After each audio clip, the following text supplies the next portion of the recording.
제 이름은 이민숙입니다. 올해 70하고도 하나를 더 먹었네요. 사람들은 저를 이민숙 명품 국밥의 주인장이라고 부릅니다. 동네 사람들은 그냥 국밥 할매라고 부르기도 하고요. 새벽 4시 어둠이 채 가시지 않은 시장 골목에 셔터를 걷어올리며 하루를 시작하는 이 삶이 벌써 50년을 훌쩍 넘었습니다. 셔터를 밀어 올릴 때마다 삐걱거리는 낡은 소리는 제 인생의 고단함과 자부심이 뒤섞인 소리 같아서 저는 소리를 참 좋아해요. 가게 안으로 들어서면 밤새 끓인 사골 육수의 구수한 냄새가 먼저 저를 반깁니다. 제 자식보다 더 오랜 시간을 함께한 제 인생의 동반자 같은 냄새지요. 가게 중앙에 놓인 커다란 가마솥 2개는 제 분신이나 다름없습니다. 남편이 살아있을 적에 큰맘 먹고 맞춰준 무쇠 가마솥이에요. 남편은 솥뚜껑에 제 이름을 새겨주며 말했죠. 당신 이름 석자가 부끄럽지 않은 국밥을 만들라고 이 솥이 마르고 닳도록 당신의 정성을 지켜줄 거라고요. 그 사람이 몹쓸 병으로 먼저 세상을 떠나고 저는 어린 아들 대호의 손을 잡고 홀로 이 자리를 지켰습니다. 눈물이 밥이 되고 한숨이 반찬이 되던 시절이었어요. 그래도 저는 단 하루도 이 솥의 불을 꺼뜨리지 않았습니다. 아들을 굶길 수 없었고 무엇보다 하늘에서 지켜볼 남편에게 떳떳하고 싶었거든요. 그렇게 세월이 흘러 제 국밥은 명품이라는 칭호를 얻게 되었습니다. 별다른 비법이 있는 것은 아니에요. 그저 좋은 솥뼈를 구해다 사흘 밤낮으로 푹 고아내고 매일 아침 새로 무친 겉절이와 시원한 깍두기를 손님상에 올리는 것뿐입니다. 정직과 정성, 그것이 제 국밥의 전부였지요. 사람들은 제 국밥 한 그릇에 허기진 배뿐만 아니라 시린 마음까지 채우고 간다고들 말해줬어요. 그 말이 제게는 세상 가장 큰 칭찬이었습니다. 제 유일한 피부치인 아들 오데오는 그런 제 정성을 먹고 자랐습니다. 그래서인지 아이는 심성이 곱고 순했어요. 어미의 고생을 알아서일까요? 크게 속 한번 썩이지 않고 반듯하게 자라주었습니다. 번듯한 대학을 나와 대기업에 취직했을 때 저는 세상을 다 가진 듯 기뻤습니다. 이제 아들 녀석 장가만 보내면 더는 바랄 것이 없다고 생각했죠. 그리고 대호는 제 소원대로 참하고 예쁜 며느리감을 데려왔습니다. 김시아, 바로 지금의 제 며느리입니다. 시아는 처음 만난 날부터 싹싹하고 애교가 많았어요. 제 손을 꼭 잡고는 어머님, 대호 씨한테 얘기 많이 들었어요. 존경합니다라고 말하는데 그 목소리가 어찌나 낭낭하던지 까만 눈동자를 반짝이며 웃는 얼굴이 참 복스럽게 보였습니다. 저는 두말 없이 둘의 결혼을 허락했어요. 아들이 좋다는데 어미가 마다할 이유가 없었죠. 결혼 후에도 시아는 제게 참 잘했습니다. 주말마다 대호의 손을 잡고 가게를 찾아와 일을 돕는 신용이라도 했고 제 생일이나 어버이날에는 값비싼 선물과 함께 꼭 손수 쓴 편지를 건네곤 했어요. 어머님, 저희가 진짜 아들, 진짜 딸이 되어드릴게요. 평생 호강시켜 드릴 테니 이제 힘든 일은 그만하세요. 시아가 그렇게 말할 때마다 저는 고단했던 세월을 모두 보상받는 기분이었습니다. 제 아들 대호는 그런 시아 옆에서 그저 허허실실 웃으며 우리 시아가 저보다 어머님을 더 챙긴다니까요라며 추임새를 넣기 바빴습니다. 저는 그런 두 아이의 모습을 보는 것만으로도 배가 불렀어요. 평생의 소원이던 아들의 행복한 가정을 눈앞에서 보고 있으니 더 이상 여한이 없다고 생각했지요. 하지만 언제부턴가 아주 미세한 균열 같은 것을 느끼기 시작했습니다. 그건 어떤 구체적인 사건이 아니라 아주 사소한 분위기의 변화였어요. 예를 들면 이런 겁니다. 하루는 시아가 고급스러운 포장 상자를 들고 가게에 왔어요. 유명 백화점 로고가 선명한 상자였죠. 어머님, 이거 한번 드셔보세요. 몸에 좋은 한방차래요. 매번 보리차만 드시는 게 마음에 걸려서요. 그 마음이 고맙기는 했지만 한편으로는 제가 수십 년간 매일 아침 주전자에 끓여 마시던 보리차를 무시하는 듯한 느낌을 지울 수 없었습니다. 제 평생의 습관이 신경 쓰이는 일이 되어버린 것 같아 마음 한구석이 서늘했죠. 대호는 옆에서 역시 우리 시아는 생각이 깊어. 어머니, 이제 이런 좋은 것 좀 드세요라며 거들 뿐이었어요. 아들의 말에는 어떤 악의도 없다는 걸 알지만 어쩐지 제 삶의 방식이 낡고 초라한 것으로 취급받는 기분이 들었습니다. 또 한 번은 가게의 낡은 메뉴판을 보고 시아가 한숨을 쉬며 말했어요.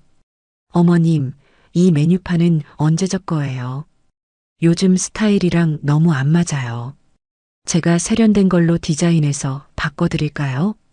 저는 손때 묻은 나무 메뉴판이 좋다고 이게 우리 가게의 역사라고 말했습니다. 그러자 시아는 금세 미소를 지으며 어머님 취향이 그러시다면 어쩔 수 없죠. 그래도 손님들은 더 깔끔하고 세련된 걸 좋아하실 텐데라며 아쉬운 듯 말꼬리를 흐렸습니다. 그 말 속에는 제 고집이 가게의 발전을 막고 있다는 은근한 책망이 담겨 있는 것 같았어요. 저는 그저 아무 말 없이 웃어 보였습니다. 며느리의 의욕을 꺾고 싶지 않았고 무엇보다 이런 사소한 일로 아들 내외와 불편한 관계를 만들고 싶지 않았기 때문입니다. 그 무렵부터였을까요? 시아는 가게에 올 때마다 주방보다는 홀을, 음식보다는 가게의 평수나 주변 상권을 더 유심히 살피는 듯 했습니다. 마치 값을 매기는 감정평가사처럼 날카로운 눈으로 가게 구석구석을 훑어보곤 했죠. 그리고 대호와 둘이서 무언가 속닥거리는 일이 잦아졌습니다. 제가 다가가면 금세 화제를 바꾸며 어색하게 웃었지만 저는 그들의 대화가 가게에 관한 것이라는 걸 짐작할 수 있었어요. 제 인생이 담긴 이 왕국에 저 모르게 무언가 새로운 계획이 세워지고 있다는 불길한 예감이 들었습니다. 하지만 저는 애써 그 불안감을 외면했어요. 제 아들이고 제 며느리인데 설마 저를 속이겠느냐고요. 그저 자신들의 미래를 열심히 설계하는 젊은이들의 열정이라고 좋게 생각하려 노력했습니다. 그리고 마침내 그날이 왔습니다. 그날은 유난히 장사가 잘 되어 이른 저녁에 가게 문을 닫고 고단한 몸을 쉬이고 있을 때였어요. 아들 내외가 평소와는 다른 아주 진지한 표정으로 저를 찾아왔습니다. 시아의 손에는 두툼한 서류 파일이 들려 있었죠. 저는 직감했습니다. 올 것이 왔구나. 어머니, 드릴 말씀이 있어요. 대호가 먼저 조심스럽게 운을 뗐습니다. 저는 말없이 고개를 끄덕이며 다음 말을 기다렸어요. 그러자 시아가 기다렸다는 듯이 서류 파일을 제 앞에 펼쳐놓았습니다. 그 안에는 제가 한 번도 본 적 없는 복잡한 도표와 빽빽한 글씨로 가득한 문서들이 들어 있었어요. 어머님, 저희가 오랫동안 준비한 사업 계획이에요. 시아는 막힘없는 목소리로 설명을 시작했습니다. 그 내용은 실로 거창했어요. 저의 이민숙 명품 국밥을 개인 식당으로 썩히기에는 너무 아깝다는 것이었습니다. 이것을 하나의 브랜드로 만들어 전국적인 프랜차이즈 사업으로 키우자는 거였죠. 최신식 중앙주방을 만들어 표준화된 육수를 각 지점에 공급하고 세련된 인테리어와 전문적인 마케팅을 통해 젊은 층까지 공략하겠다는 계획이었습니다. 시아의 설명은 아주 논리적이고 체계적이어서 제가 평생 국밥만 말아온 무식한 늙은이라는 사실을 새삼 깨닫게 할 정도였어요. 어머님 생각해 보세요. 전국 방방곡곡에 이민숙 명품 국밥 간판이 걸리는 거예요. 어머님의 이름과 맛이 대한민국 최고의 브랜드가 되는 겁니다. 이건 그냥 장사가 아니라 어머님의 위대한 유산을 영원히 남기는 일이에요. 시아의 말은 달콤한 꿀처럼 제 귓가를 파고들었습니다. 제 이름이, 제 국밥이 전국적인 브랜드가 된다니 상상만으로도 가슴 벅찬 일이었습니다. 너클 놓고 듣고 있는 제게 대호가 쐐기를 박았어요. 어머니, 이제 어머니는 힘들게 솥 앞에 서실 필요 없어요. 저희가 다 알아서 할게요. 어머니는 그저 명예회장님으로 앉아서 저희가 드리는 돈으로 편안하게 노후를 즐기시면 됩니다. 편안한 노후? 그 말에 마음이 흔들렸습니다. 평생을 굽혔던 허리와 뜨거운 불 앞에서 시달렸던 얼굴이 떠올랐기 때문이죠. 하지만 동시에 불안감도 엄습했습니다. 이 모든 것을 위해 제가 무엇을 해야 하는지가 아직 나오지 않았기 때문입니다. 제 표정을 읽었는지 시아가 가장 중요한 본론을 꺼냈습니다. 어머님, 이 큰 사업을 시작하려면 초기 자본이 필요해요. 저희 힘만으로는 대출 한도가 턱없이 부족합니다. 그래서 어머님의 도움이 꼭 필요해요. 무슨 도움이냐? 제 목소리가 저도 모르게 조금은 경계심을 담아 나갔습니다. 시아는 잠시 대호와 눈빛을 교환하더니 다시 저를 보며 차분하게 말했어요. 법인을 설립하고 금융권에서 대규모 투자를 받으려면 확실한 담보 자산이 있어야 해요. 가장 확실한 것이 바로 이 가게가 있는 건물과 어머님 명의로 된 예금 자산입니다.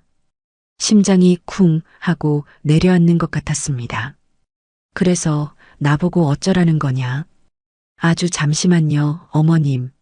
사업이 진행되는 동안만 형식적으로 이 건물이랑 예금 명의를 저희 앞으로 옮겨주시면 돼요. 그래야 저희가 법인의 대표로서 은행과 투자자들을 상대할 수 있거든요. 이건 그냥 서류상의 절차일 뿐이에요. 법인 설립되고 투자금 들어오면 그때는 어머님을 저희 법인의 대표이사로 정식으로 모실 겁니다. 모든 재산은 당연히 그때 다시 어머님께 돌아가는 거고요. 그들의 계획은 완벽한 것처럼 보였습니다. 서류상의 절차일 뿐이라는 말, 나중에 모든 것을 돌려주겠다는 약속. 하지만 제 마음속의 불안감은 쉬이 가시지 않았어요. 50년 넘게 제 이름으로 되어 있던 제 피와 땀이 서린 재산을 남의 이름으로 옮긴다는 것이 마음에 걸렸습니다. 제가 망설이자 대호가 제 손을 덥석 잡았습니다. 아들의 손은 어릴 적 제 손을 잡던 그 여린 손이 아니라 어느새 굵고 단단한 남자의 손이 되어 있었습니다.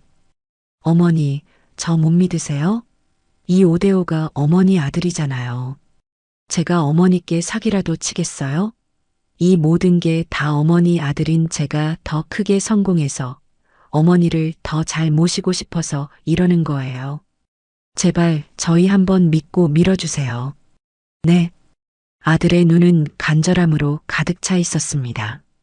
저를 믿어달라며 애원하는 아들의 얼굴을 보니 제 마음속의 모든 의심과 불안이 눈 녹듯 사라지는 것 같았어요. 그래, 내 아들인데.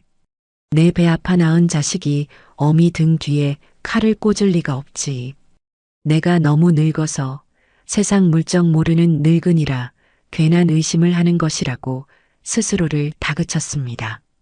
며느리가 아무리 똑똑하고 야무져도 결국 이 모든 것은 내 아들 대호의 성공을 위한 일이 아니겠냐고요. 어미가 자식의 앞길을 열어주지는 못할 망정, 의심 때문에 발목을 잡아서야 되겠습니까? 저는 길고 깊은 한숨을 내쉬고는 마침내 고개를 끄덕였습니다. 알겠다. 너희들 뜻대로 하거라. 그 순간 시아의 얼굴에 스쳐 지나간 안도와 기쁨의 미소를 저는 보았습니다. 대호는 아이처럼 기뻐하며 감사합니다. 어머니, 정말 감사합니다. 를 연발했고요. 저는 그저 힘없이 웃으며 아들의 등을 두드려 주었습니다. 제 평생을 건 결정이었지만 그때는 그게 아들을 위한 최선이라고, 어미로서 마땅히 해야 할 일이라고 굳게 믿었습니다. 그것이 모든 비극의 시작인 줄은 꿈에도 모른 채 말이에요. 제 인생의 황혼이 가장 찬란하게 빛나고 있다고 생각했던 그 순간, 제 등 뒤로는 이미 길고 검은 그림자가 드리워지고 있었습니다. 아들의 성공을 위한 일이라는 자기 합리화와 함께 저는 기꺼이 제 모든 것을 내어주기로 했습니다. 다음 날 아침 아들 내외는 마치 중요한 손님을 모시듯 저를 데리러 왔습니다. 평소에는 대중교통을 이용하던 아이들이 번쩍이는 검은색 세단, 그것도 기사까지 딸린 차를 빌려온 것을 보고 저는 적잖이 놀랐어요. 어머니, 중요한 계약을 하러 가시는 길이니 편안하게 모셔야죠. 시아가 조수석에 앉아 뒤를 돌아보며 상냥하게 말했습니다. 대호는 제 옆에 앉아 제 손을 잡고 연신 괜찮다고 걱정하지 마시라고 말했지만 그 목소리는 미세하게 떨리고 있었어요. 지금 생각해보면 그건 기대감에 찬 떨림이었겠지요. 차창 밖으로 익숙한 시장 골목 풍경이 빠르게 스쳐 지나갔습니다. 평생을 살아온 동네를 떠나 저는 마치 미지의 세계로 팔려가는 사람처럼 불안한 마음을 애써 억누르고 있었습니다. 우리가 도착한 곳은 강남의 한복판에 있는 거대한 빌딩이었습니다. 빌딩 로비는 온통 대리석으로 번쩍였고 발소리조차 조심스러울 만큼 고요하고 위압적인 분위기를 풍겼어요. 법무사 사무실은 그 빌딩의 고층에 자리 잡고 있었습니다. 사무실은 제가 생각했던 것보다 훨씬 작고 비좁았어요. 책과 서류 더미가 산처럼 쌓여 있었고 인상 좋은 중년의 법무사가 우리를 맞았습니다. 하지만 그의 미소는 어딘지 모르게 기계적이고 서둘렀습니다. 오셨습니까, 사모님? 말씀은 다 들었습니다. 서류는 이쪽에 준비해 두었습니다. 그는 대호와 시아에게만 눈을 맞추며 말했습니다. 마치 저는 존재하지 않는 사람처럼 투명인간 취급을 하는 듯한 태도에 기분이 상했지만 아들의 큰일을 앞두고 긁어부스럼을 만들고 싶지 않아 입을 다물었어요. 시아는 아주 익숙하고 능숙하게 법무사와 몇 마디 전문 용어를 주고받더니 제 앞에 수십 장에 달하는 서류 뭉치를 밀어놓았습니다. 어머님, 여기에 서명과 날인을 하시면 돼요. 제가 표시해둔 곳에만 하시면 됩니다. 시아가 가리키는 곳마다 부동산 증여계약서, 예금 채권 양도 증서, 인감증명 위임장 같은 어려운 단어들이 적혀 있었습니다. 내용은 읽어볼 엄두도 나지 않았어요. 그저 제 이름과 재산 목록이 적힌 부분만이 선명하게 눈에 들어왔습니다. 평생을 모아 이룬 제 모든 것이 이 종이 몇 장으로 결정된다고 생각하니 손이 덜덜 떨려왔습니다. 잠깐만요. 이걸 정말 다 아들 내외한테 넘긴다는 말인가요? 제가 용기를 내어 법무사에게 물었습니다. 법무사는 잠시 당황한 표정을 짓더니 시아의 눈치를 한번 쓱 보고는 다시 사무적인 표정으로 돌아와 말했어요. 네, 형식상으로는 그렇습니다. 법인 설립을 위한 절차라고 들었습니다. 나중에 다시 찾아오시거나 공증을 받으시면. 그의 말이 채 끝나기도 전에 시아가 끼어들었습니다. 어머님, 걱정 마세요. 제가 다 알아서 할게요. 이건 그냥 사업에 필요해서 잠시 이름을 빌리는 거라고 생각하시면 마음 편하세요. 법무사님, 저희 시간이 없으니 빨리 진행해 주시죠. 시아의 목소리는 부드러웠지만 단호했습니다. 더 이상 질문을 허락하지 않겠다는 뜻이 분명했죠. 법무사는 못 이기는 척 고개를 끄덕이며 제게 다시 도장을 찍으라고 재촉했습니다. 저는 마지막으로 대호의 얼굴을 보았습니다. 아들은 그저 어머니 믿어주세요라는 말과 함께 불안한 미소를 지을 뿐이었어요. 저는 결국 눈을 질끈 감고 시아가 가리키는 모든 곳에 제 이름 석자를 쓰고 도장을 찍었습니다. 쿵, 쿵, 쿵. 도장이 종이에 찍히는 소리가 마치 제 인생에 사형 선고를 내리는 망치 소리처럼 귓가에 울렸습니다. 모든 절차가 끝나자 시아는 기다렸다는 듯이 서류를 챙겨 들었고 대호는 그제야 안도의 한숨을 내쉬었습니다. 법무사 사무실을 나오는 내내 저는 마치 영혼이 빠져나간 사람처럼 멍했어요. 내 모든 것을 내어주었는데 이상하게도 마음은 편치 않고 오히려 커다란 바위덩이가 가슴을 짓누르는 듯 했습니다. 그날 저녁 아들 내외는 저를 시내에서 가장 비싸고 화려하다는 한정식 집으로 데려갔습니다. 평생 시장 국밥만 팔아온 제게는 어울리지 않는 눈이 휘둥그레지는 곳이었어요. 방으로 안내받는 동안 마주치는 사람들은 모두 값비싼 옷을 차려입고 우아하게 이야기를 나누고 있었습니다. 저는 저 혼자만 이방인이 된 것 같은 기분이 들었죠. 어머님, 오늘 정말 큰일 하셨어요. 저희가 드리는 작은 성의예요. 마음껏 드세요. 시아는 제 앞에 끝도 없이 나오는 음식들을 가리키며 말했습니다. 임금님 수라상 부럽지 않은 진수성찬이었지만 이상하게도 입맛이 돌지 않았습니다. 음식 하나하나의 맛을 음미하기보다는 그저 기계적으로 숟가락을 움직일 뿐이었어요. 식사 내내 시아는 앞으로의 계획에 대해 신이 나서 떠들었습니다. 강남에 얻을 새로운 아파트, 새로 뽑을 독일제 자동차, 여름휴가로 갈 유럽 여행까지. 그 모든 이야기에 어머니가 들어갈 자리는 없어 보였습니다. 대호는 옆에서 맞장구를 치며 시아의 말을 전부 긍정하기 바빴어요. 우리 시아는 계획이 다 있다니까. 이제 우리도 저런 사람들처럼 사는 거야. 어머니도 같이요. 아들은 마지막에 제 몫을 챙기듯 덧붙였지만 이미 그들의 세상에서 저는 한 발짝 비켜나 있는 것 같았습니다. 한참을 떠들던 시아가 잠시 화장실을 다녀오겠다며 자리에서 일어났습니다. 저는 그때를 놓치지 않고 대호에게 조용히 물었어요. 대호야, 정말 괜찮은 거냐?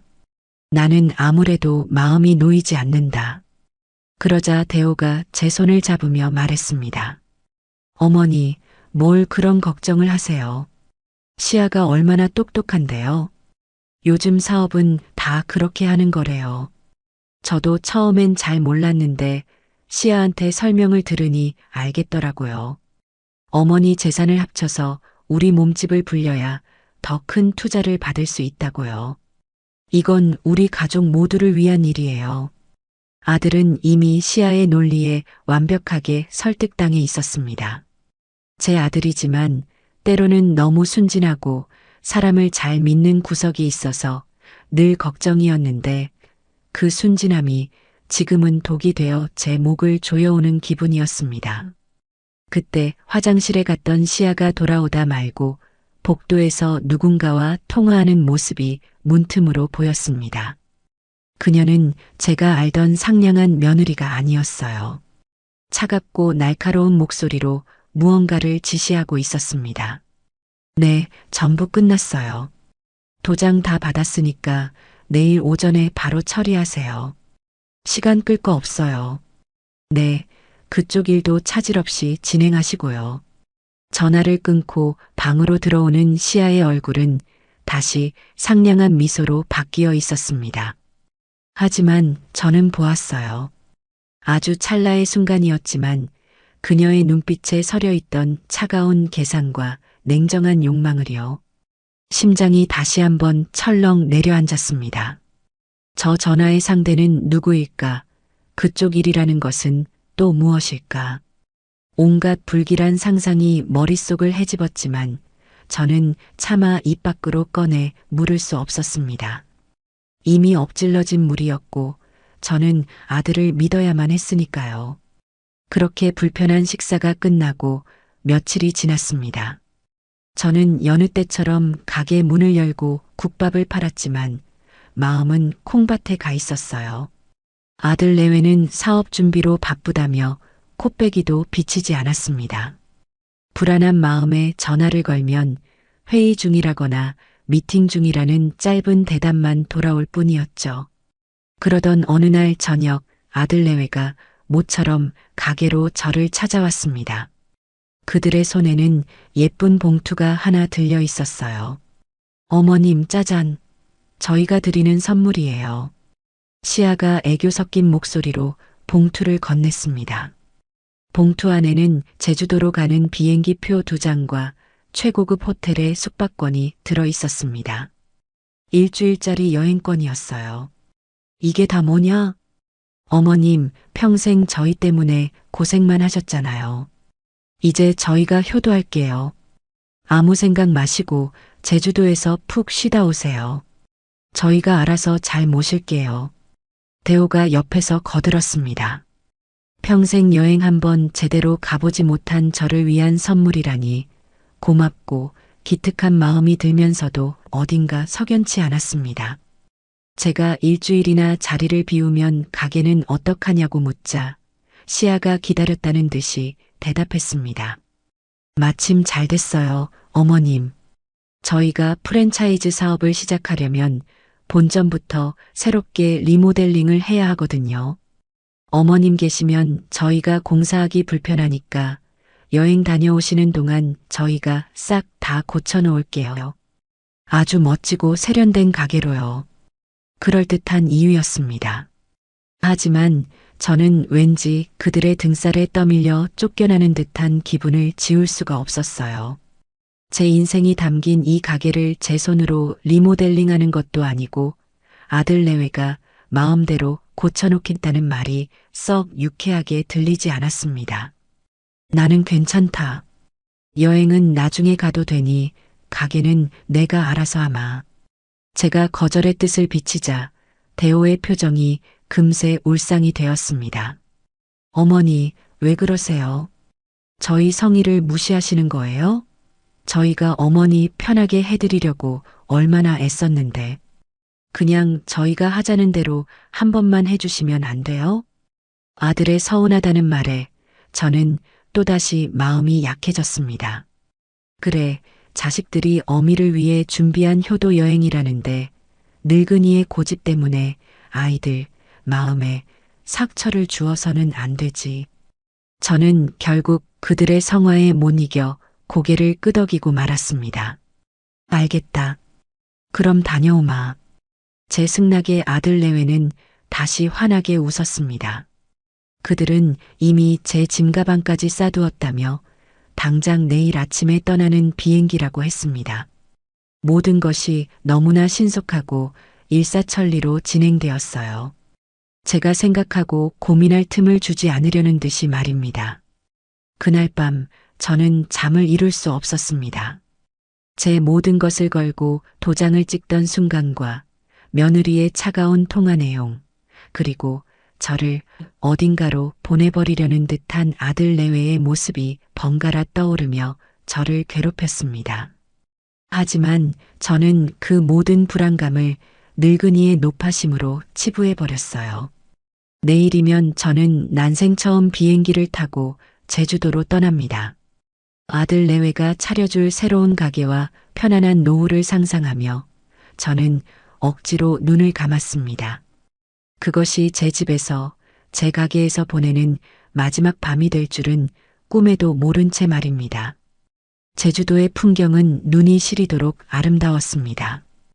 에메랄드빛 바다와 검은 현무암, 그리고 길가에 흐드러지게 핀 유채꽃까지 평생 국밥 그릇만 들여다보던 제게는 모든 것이 비현실적인 그림 같았어요.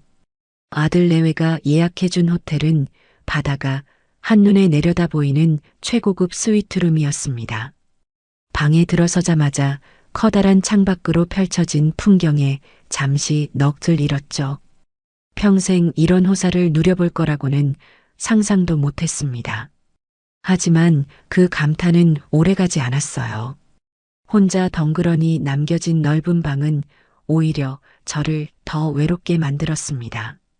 함께 기쁨을 나눌 남편도 없고 제잘거리며 안길 손주도 없었죠. 저는 마치 잘 만들어진 영화 세트장에 버려진 늙은 소품이 된 기분이었습니다. 아들 내외에게 고맙다는 전화를 걸었지만 그들은 늘 바빴습니다. 어머니, 잘 도착하셨어요? 다행이네요. 저희 지금 투자자 미팅 중이라서요.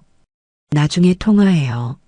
시아의 목소리는 언제나 용건것만 간단히 하고 끊어졌습니다. 대호에게 전화를 걸어도 마찬가지였어요.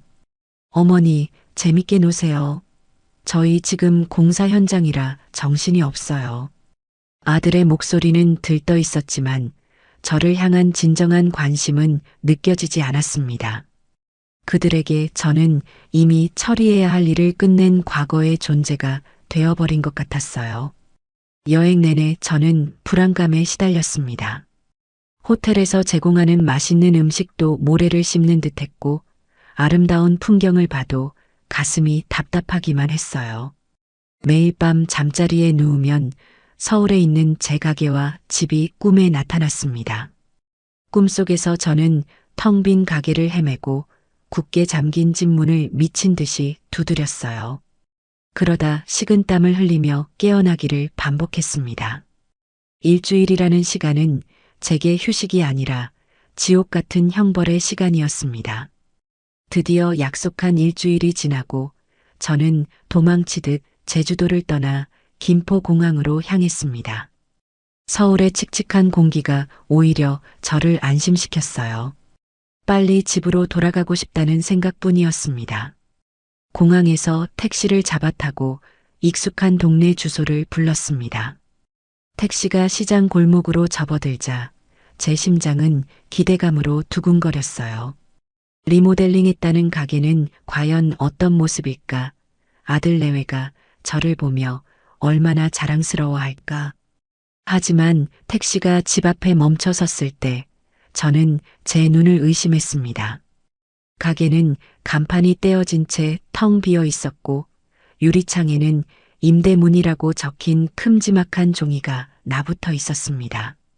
리모델링은커녕 안에 집기까지 전부 사라져 휑한 공간만이 저를 맞이했어요.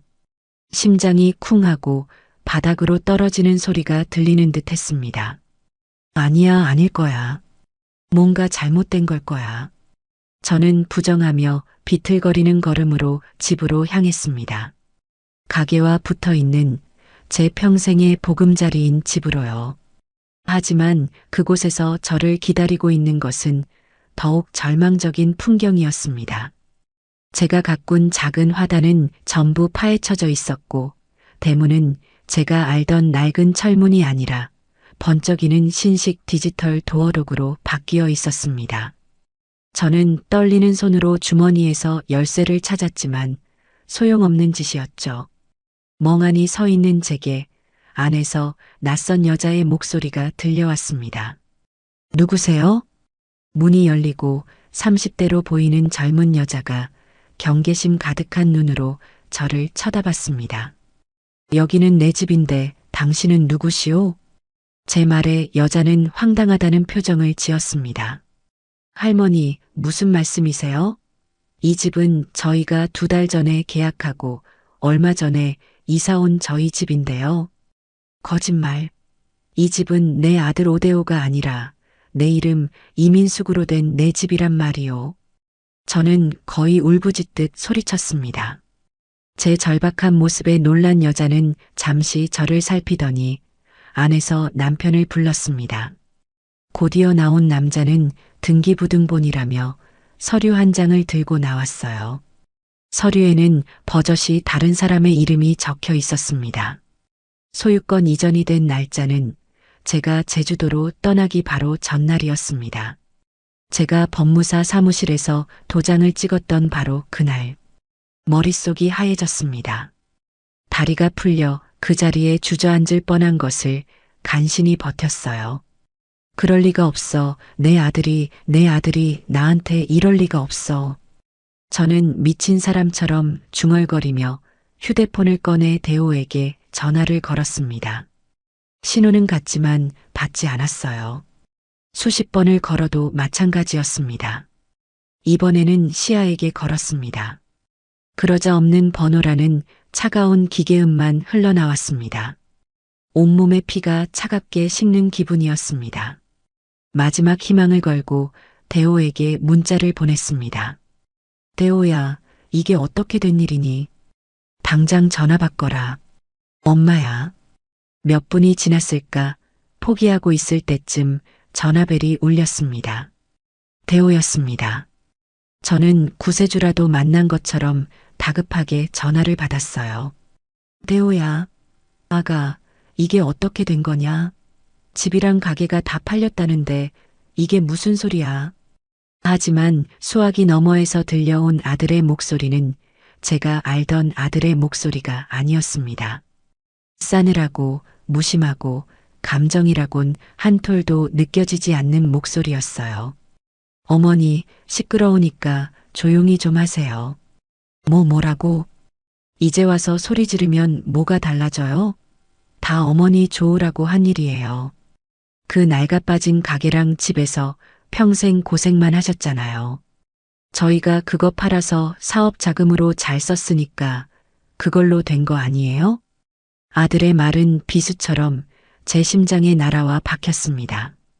제 평생의 재산을 낡아빠진 것으로 제 인생 자체를 고생으로 치부해버리는 아들의 말에 숨이 막혔습니다.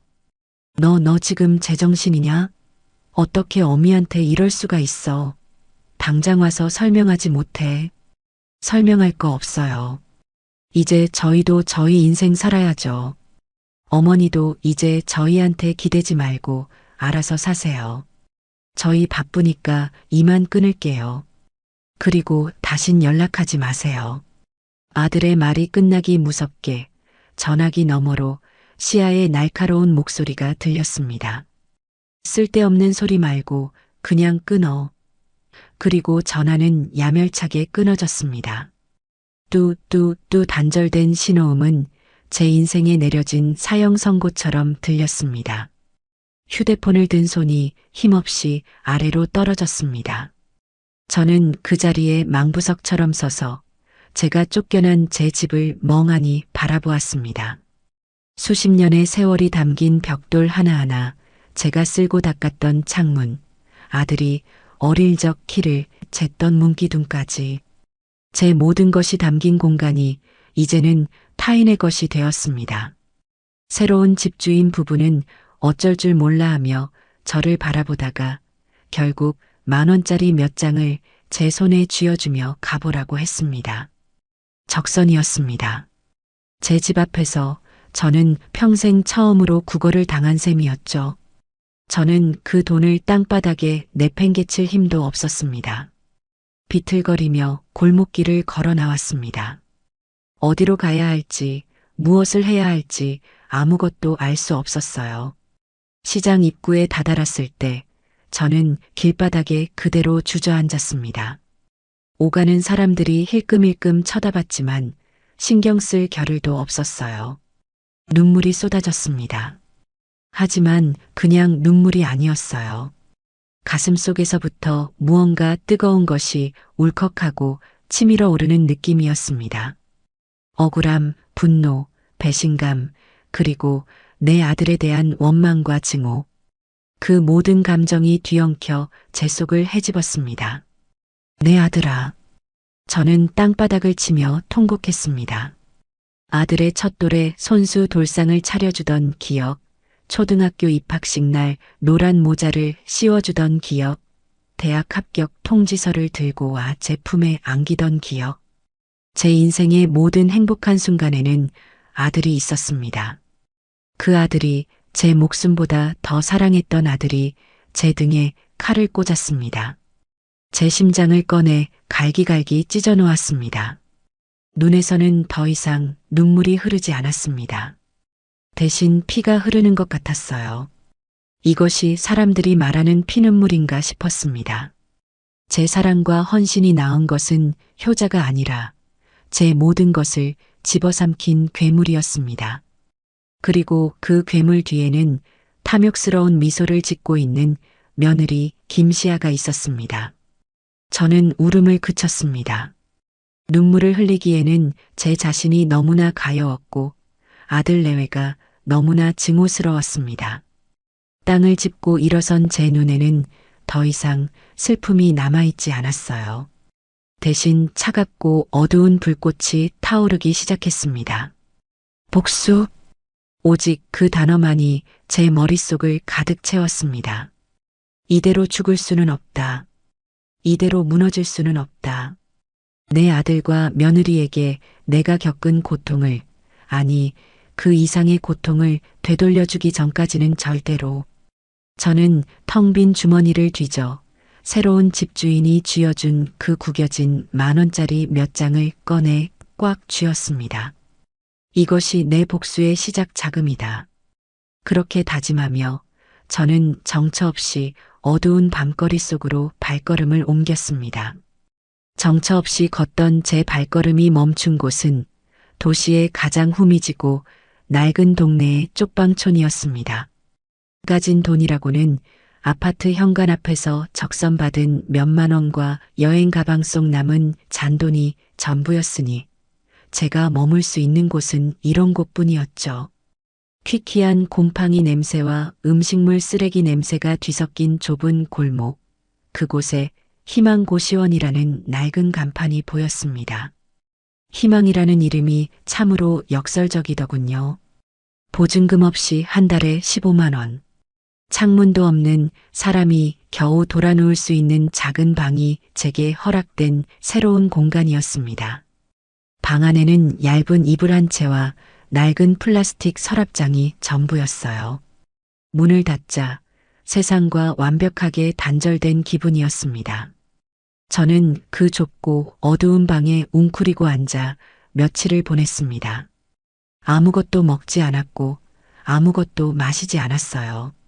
그저 벽에 기댄 채 아들과 며느리의 얼굴을 떠올리며 증오를 되새김질할 뿐이었습니다.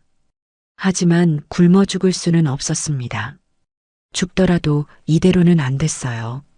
며칠 만에 방 밖으로 나온 저는 남은 돈으로 가장 싼 소주와 컵라면을 샀습니다. 그것이 제 새로운 주식이 되었죠. 매일 밤 저는 소주를 마셨습니다. 술을 마시면 잠시나마 끔찍한 현실을 잊을 수 있었거든요. 낮에는 잠을 자고 밤에는 술을 마시는 폐인 같은 생활이 이어졌습니다. 제 이름 이민숙도 명품 국밥집 사장이라는 자부심도 모두 사라지고 저는 그저 쪽방촌에 술 취한 늙은이일 뿐이었습니다. 제 옆방에는 늘 기침소리가 끊이지 않는 할머니가, 앞방에는 밤새 알아들을 수 없는 욕설을 내뱉는 아저씨가 살았습니다. 절망의 끝에 내몰린 사람들이 모여 사는 곳. 그곳에서 저는 제 삶의 의지를 완전히 놓아버리고 있었습니다. 복수를 다짐했지만 무엇부터 어떻게 해야 할지 막막하기만 했죠. 가진 것 하나 없는 늙은이가 어떻게 번쩍이는 빌딩 숲에서 웃고 있을 그들을 상대할 수 있겠어요. 무력감과 절망감이 매일 밤 술기운과 함께 저를 덮쳤습니다. 그러던 어느 날 밤이었습니다. 그날따라 유난히 술이 당기지 않아 저는 오랜만에 맨정신으로 방 안에 앉아 있었어요. 그때 밖에서 시끄러운 소리가 들려왔습니다. 이 할망구가 진짜 남의 구역에서 폐지를 주워가면 어떡해. 내 구역이 어디 있고 자네 구역이 어디 있나? 먼저 보는 사람이 임자지. 시끄러워. 당장 내놔. 고성이 오가는 곳은 고시원 앞 골목이었습니다. 창문이 없는 제 방에서는 상황을 볼 수 없었지만 옆방 할머니와 젊은 남자의 목소리라는 것을 알 수 있었어요. 저는 모른 척하고 싶었습니다. 내 코가 석자인데 남의 일에 신경 쓸 여력이 없었죠. 하지만 이내 퍽하는 소리와 함께 할머니의 비명소리가 들려왔습니다. 그 순간 저도 모르게 몸이 먼저 반응했습니다. 방문을 박차고 뛰쳐나갔어요. 골목에서는 술에 취한 젊은 남자가 폐지가 가득 담긴 리어카를 엎어버리고 넘어진 할머니의 멱살을 잡고 있었습니다. 주변 사람들은 그저 멀찍이서 지켜볼 뿐 누구 하나 나서는 이가 없었어요. 이놈아, 지금 뭐 하는 짓이야? 제 안에서 무언가 뜨거운 것이 다시 치밀어 올랐습니다. 50년간 시장 바닥에서 억척같이 살아온 제 기질이 되살아난 걸까요? 저는 달려가 남자의 팔을 뿌리쳐 버렸습니다. 어디서 어른한테 손찌검이야. 당장 그 손 놓지 못해. 남자는 갑작스러운 제 등장에 당황한 듯 했지만 이내 술기운을 빌려 제게도 욕설을 퍼부었습니다. 뭐야, 이 할망구는 또 같이 죽고 싶어? 남자가 저를 밀치려는 순간이었습니다. 그만하시죠. 낮고 차분하지만 힘있는 목소리가 뒤에서 들려왔습니다. 돌아보니 후드티를 눌러 쓴 젊은 청년 하나가 우리를 지켜보고 서 있었습니다. 그는 제 앞방에 살던 밤새 책상에 앉아 무언가를 중얼거리던 고시생이었습니다. 폭행죄는 반의사불벌죄가 아닙니다. 지금 할머니를 상대로 한 행동은 명백한 폭행이고 목격자도 여럿 있습니다. 경찰 부를까요? 아니면 그냥 가시겠습니까? 청년은 막힘없이 법률 용어를 내뱉었습니다. 그의 단호한 태도와 경찰이라는 말에 술 취한 남자는 기세가 꺾인 듯 욕설을 몇 번 더 내뱉더니 결국 자리를 떴습니다. 청년은 말없이 넘어진 할머니를 부축해 일으키고 흩어진 폐지를 함께 주워 리어카에 담았습니다.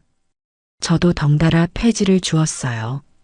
할머니는 연신 고맙다고 인사하며 자리를 떴고 골목에는 저와 그 청년 단둘만이 남았습니다. 괜찮으세요, 할머니? 청년이 제게 물었습니다. 저는 고개를 끄덕였습니다. 고맙네, 학생. 학생 아니었으면 큰일 날 뻔했어. 아닙니다.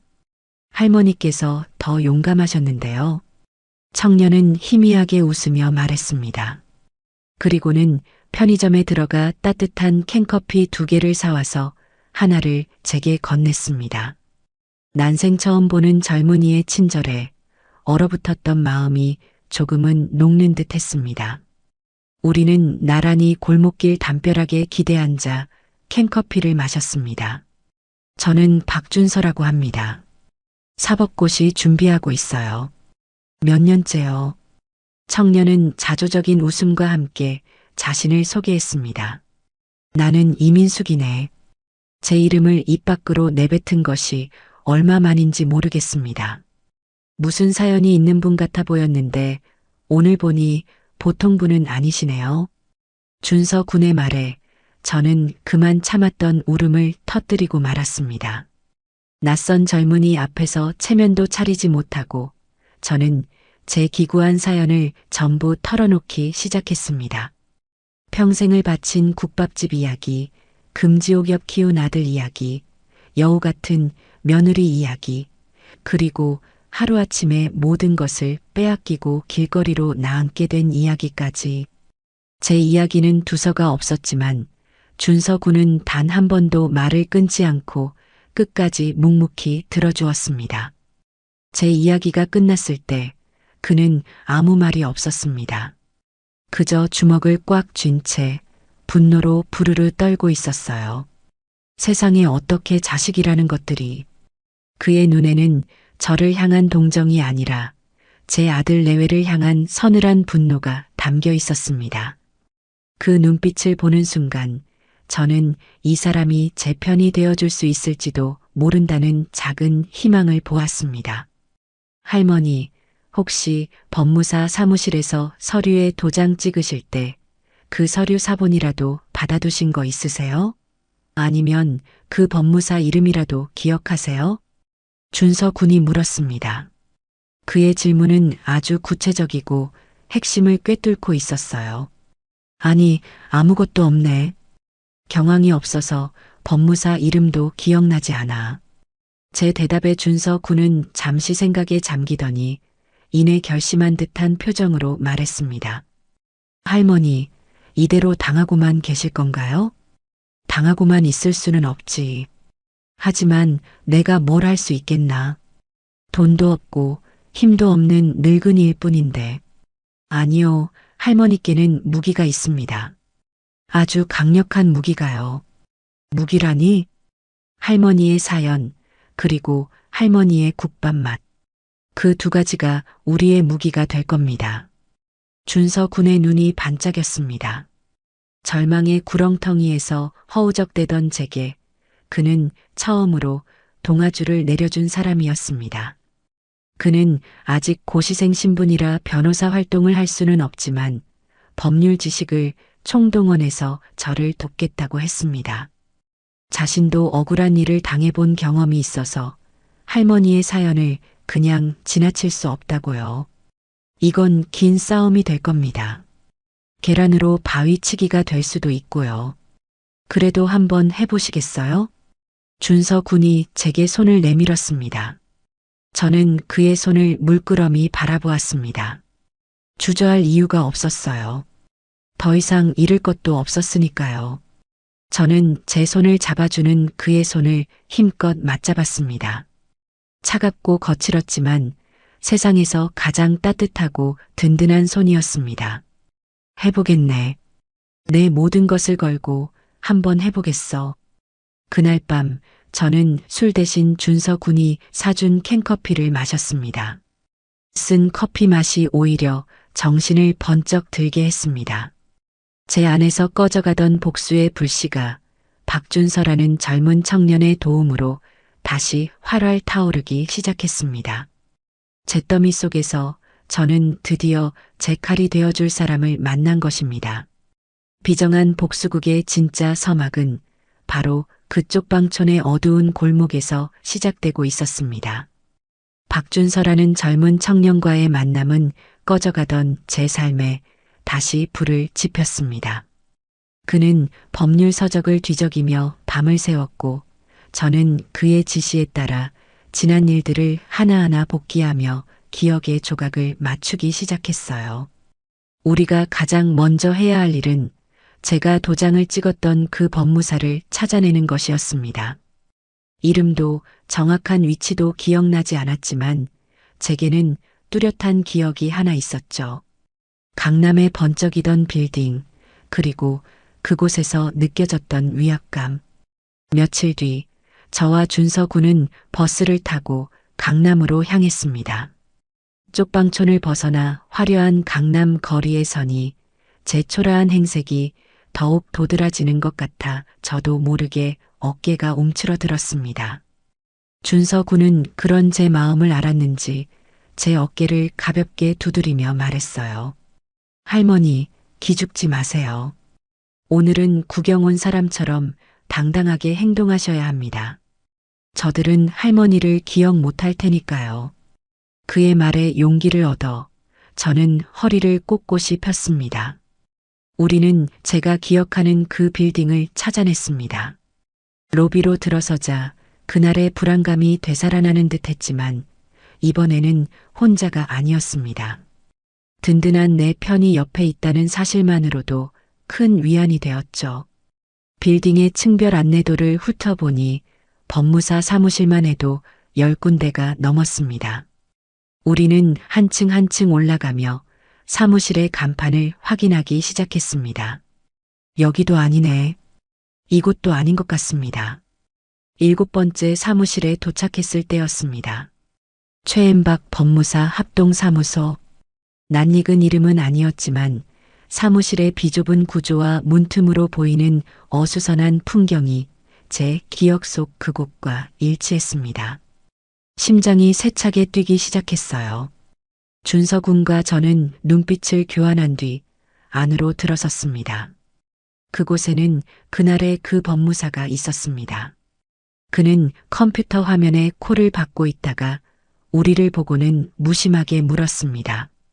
어떻게 오셨습니까? 그는 저를 전혀 알아보지 못하는 눈치였습니다. 하긴 그때는 아들 내외가 대접하는 사모님이었고 지금은 남루한 행색의 늙은이일 뿐이니까요. 준서 군이 먼저 입을 열었습니다.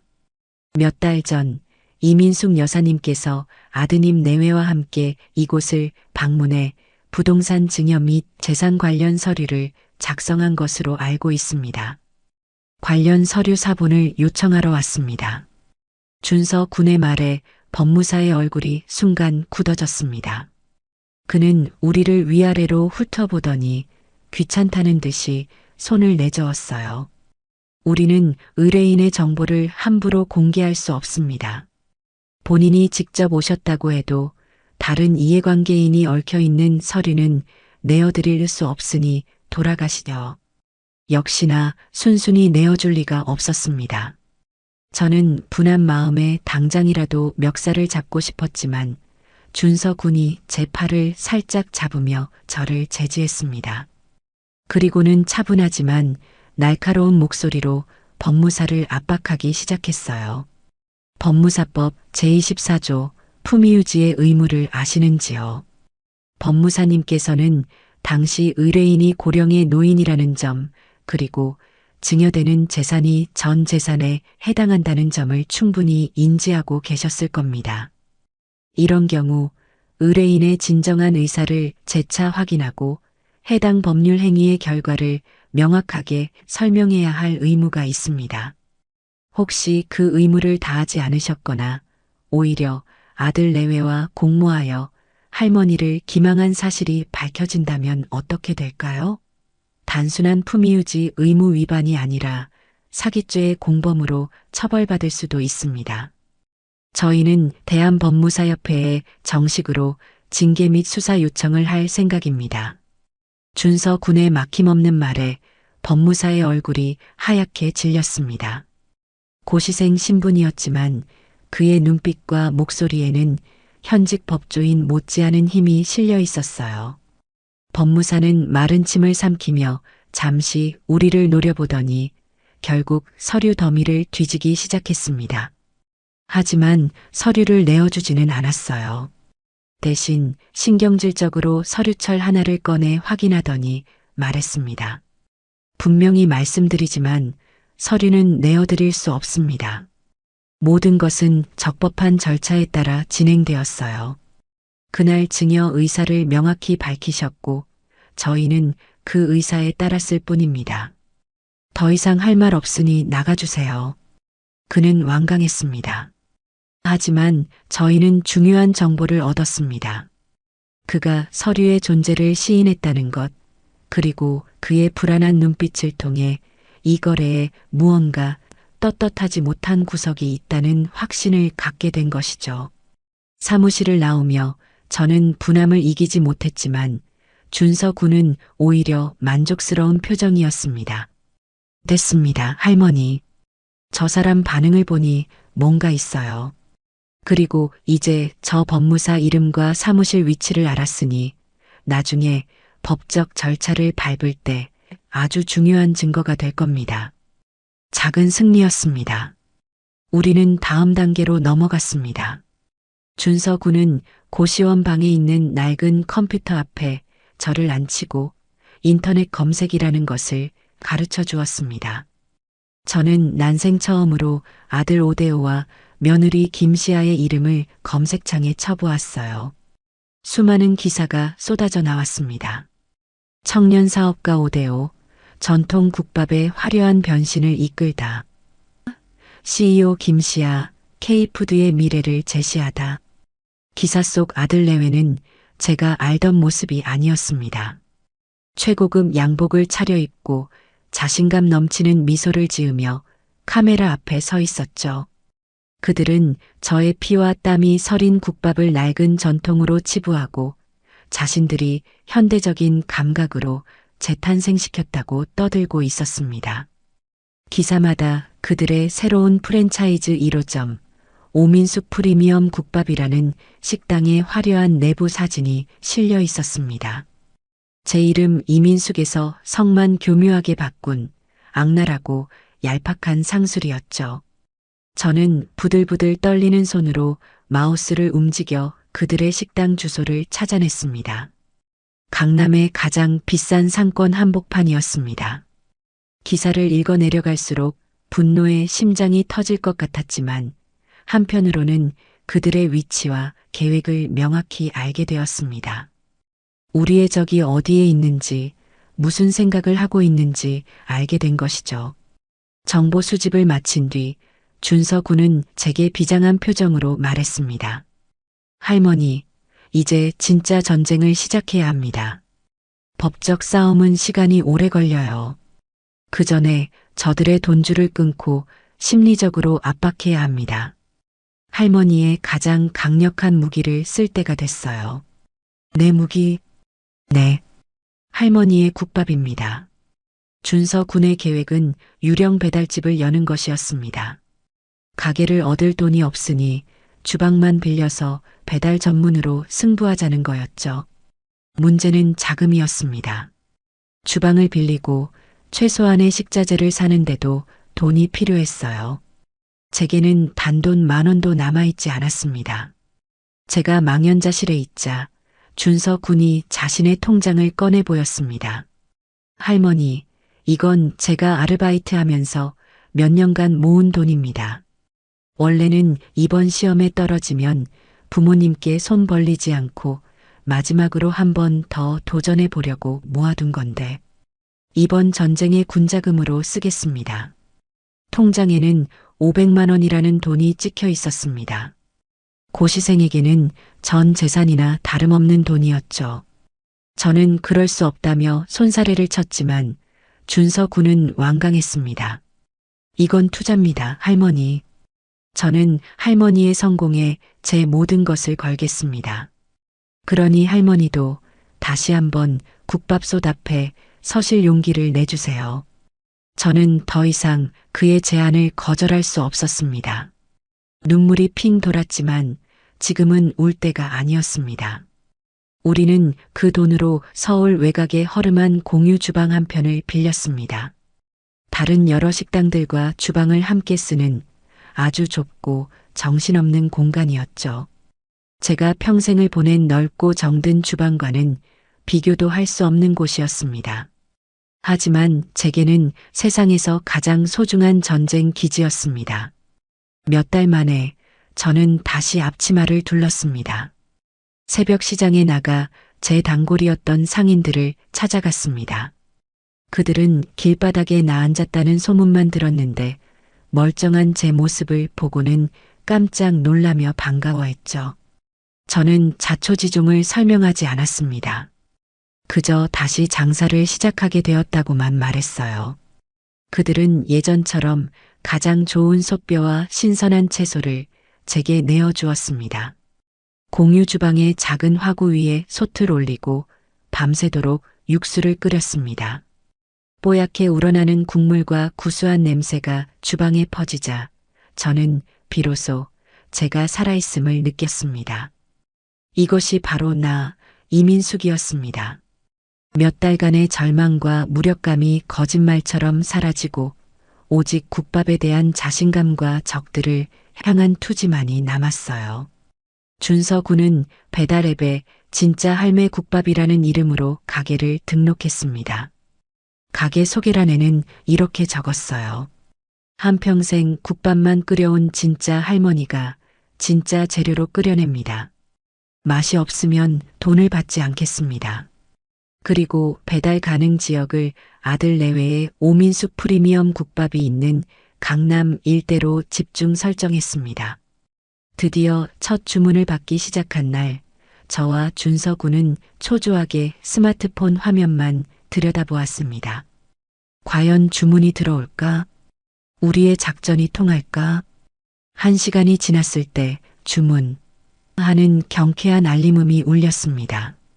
저와 준서 군은 서로를 쳐다보며 환호성을 질렀어요. 첫 주문이었습니다. 저는 떨리는 손으로 정성껏 국밥을 말고 갓 무친 겉절이를 꼼꼼하게 포장했습니다.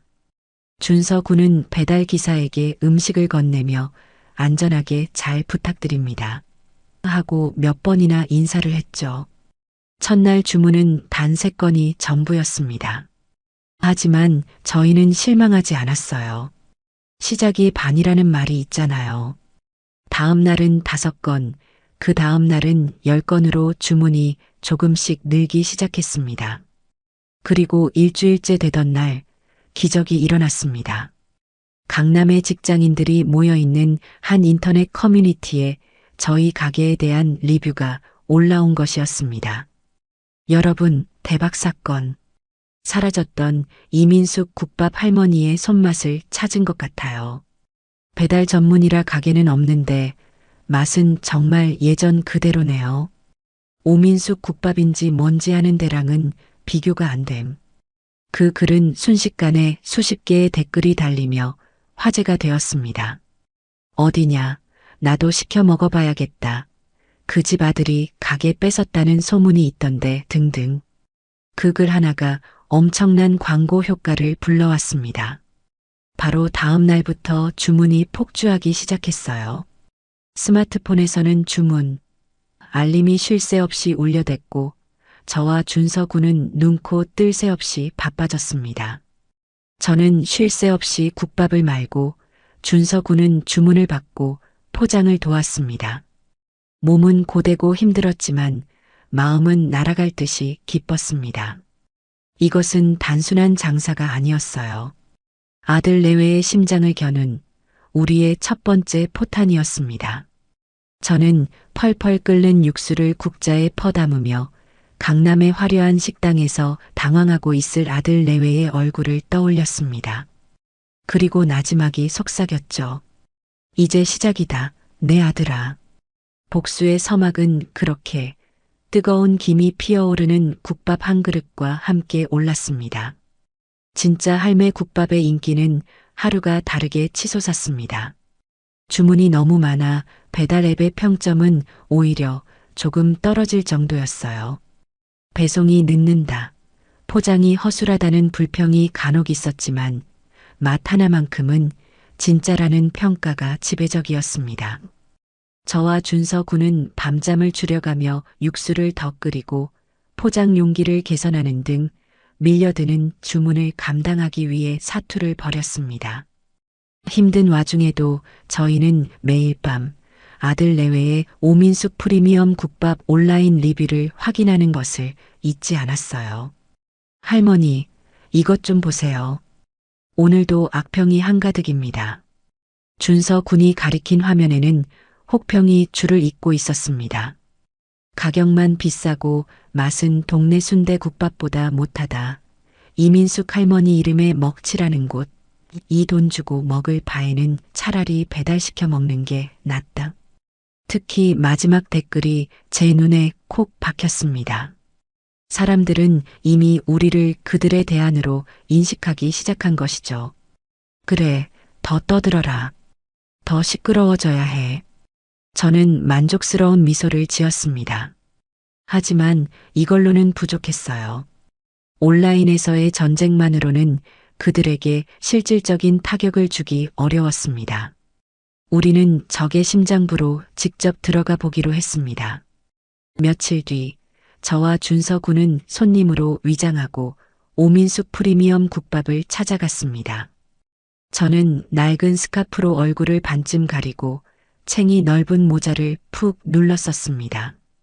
준서 군은 평소와 다른 안경을 쓰고 일부러 학생처럼 보이지 않는 옷을 골라 입었죠. 식당 내부는 제가 상상했던 것보다 훨씬 더 화려하고 거대했습니다. 높은 천장에는 값비싸 보이는 샹들리에가 달려 있었고 벽은 고급스러운 목재로 마감되어 있었어요.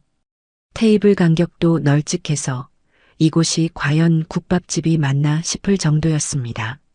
하지만 내부는 텅 비어 있었어요.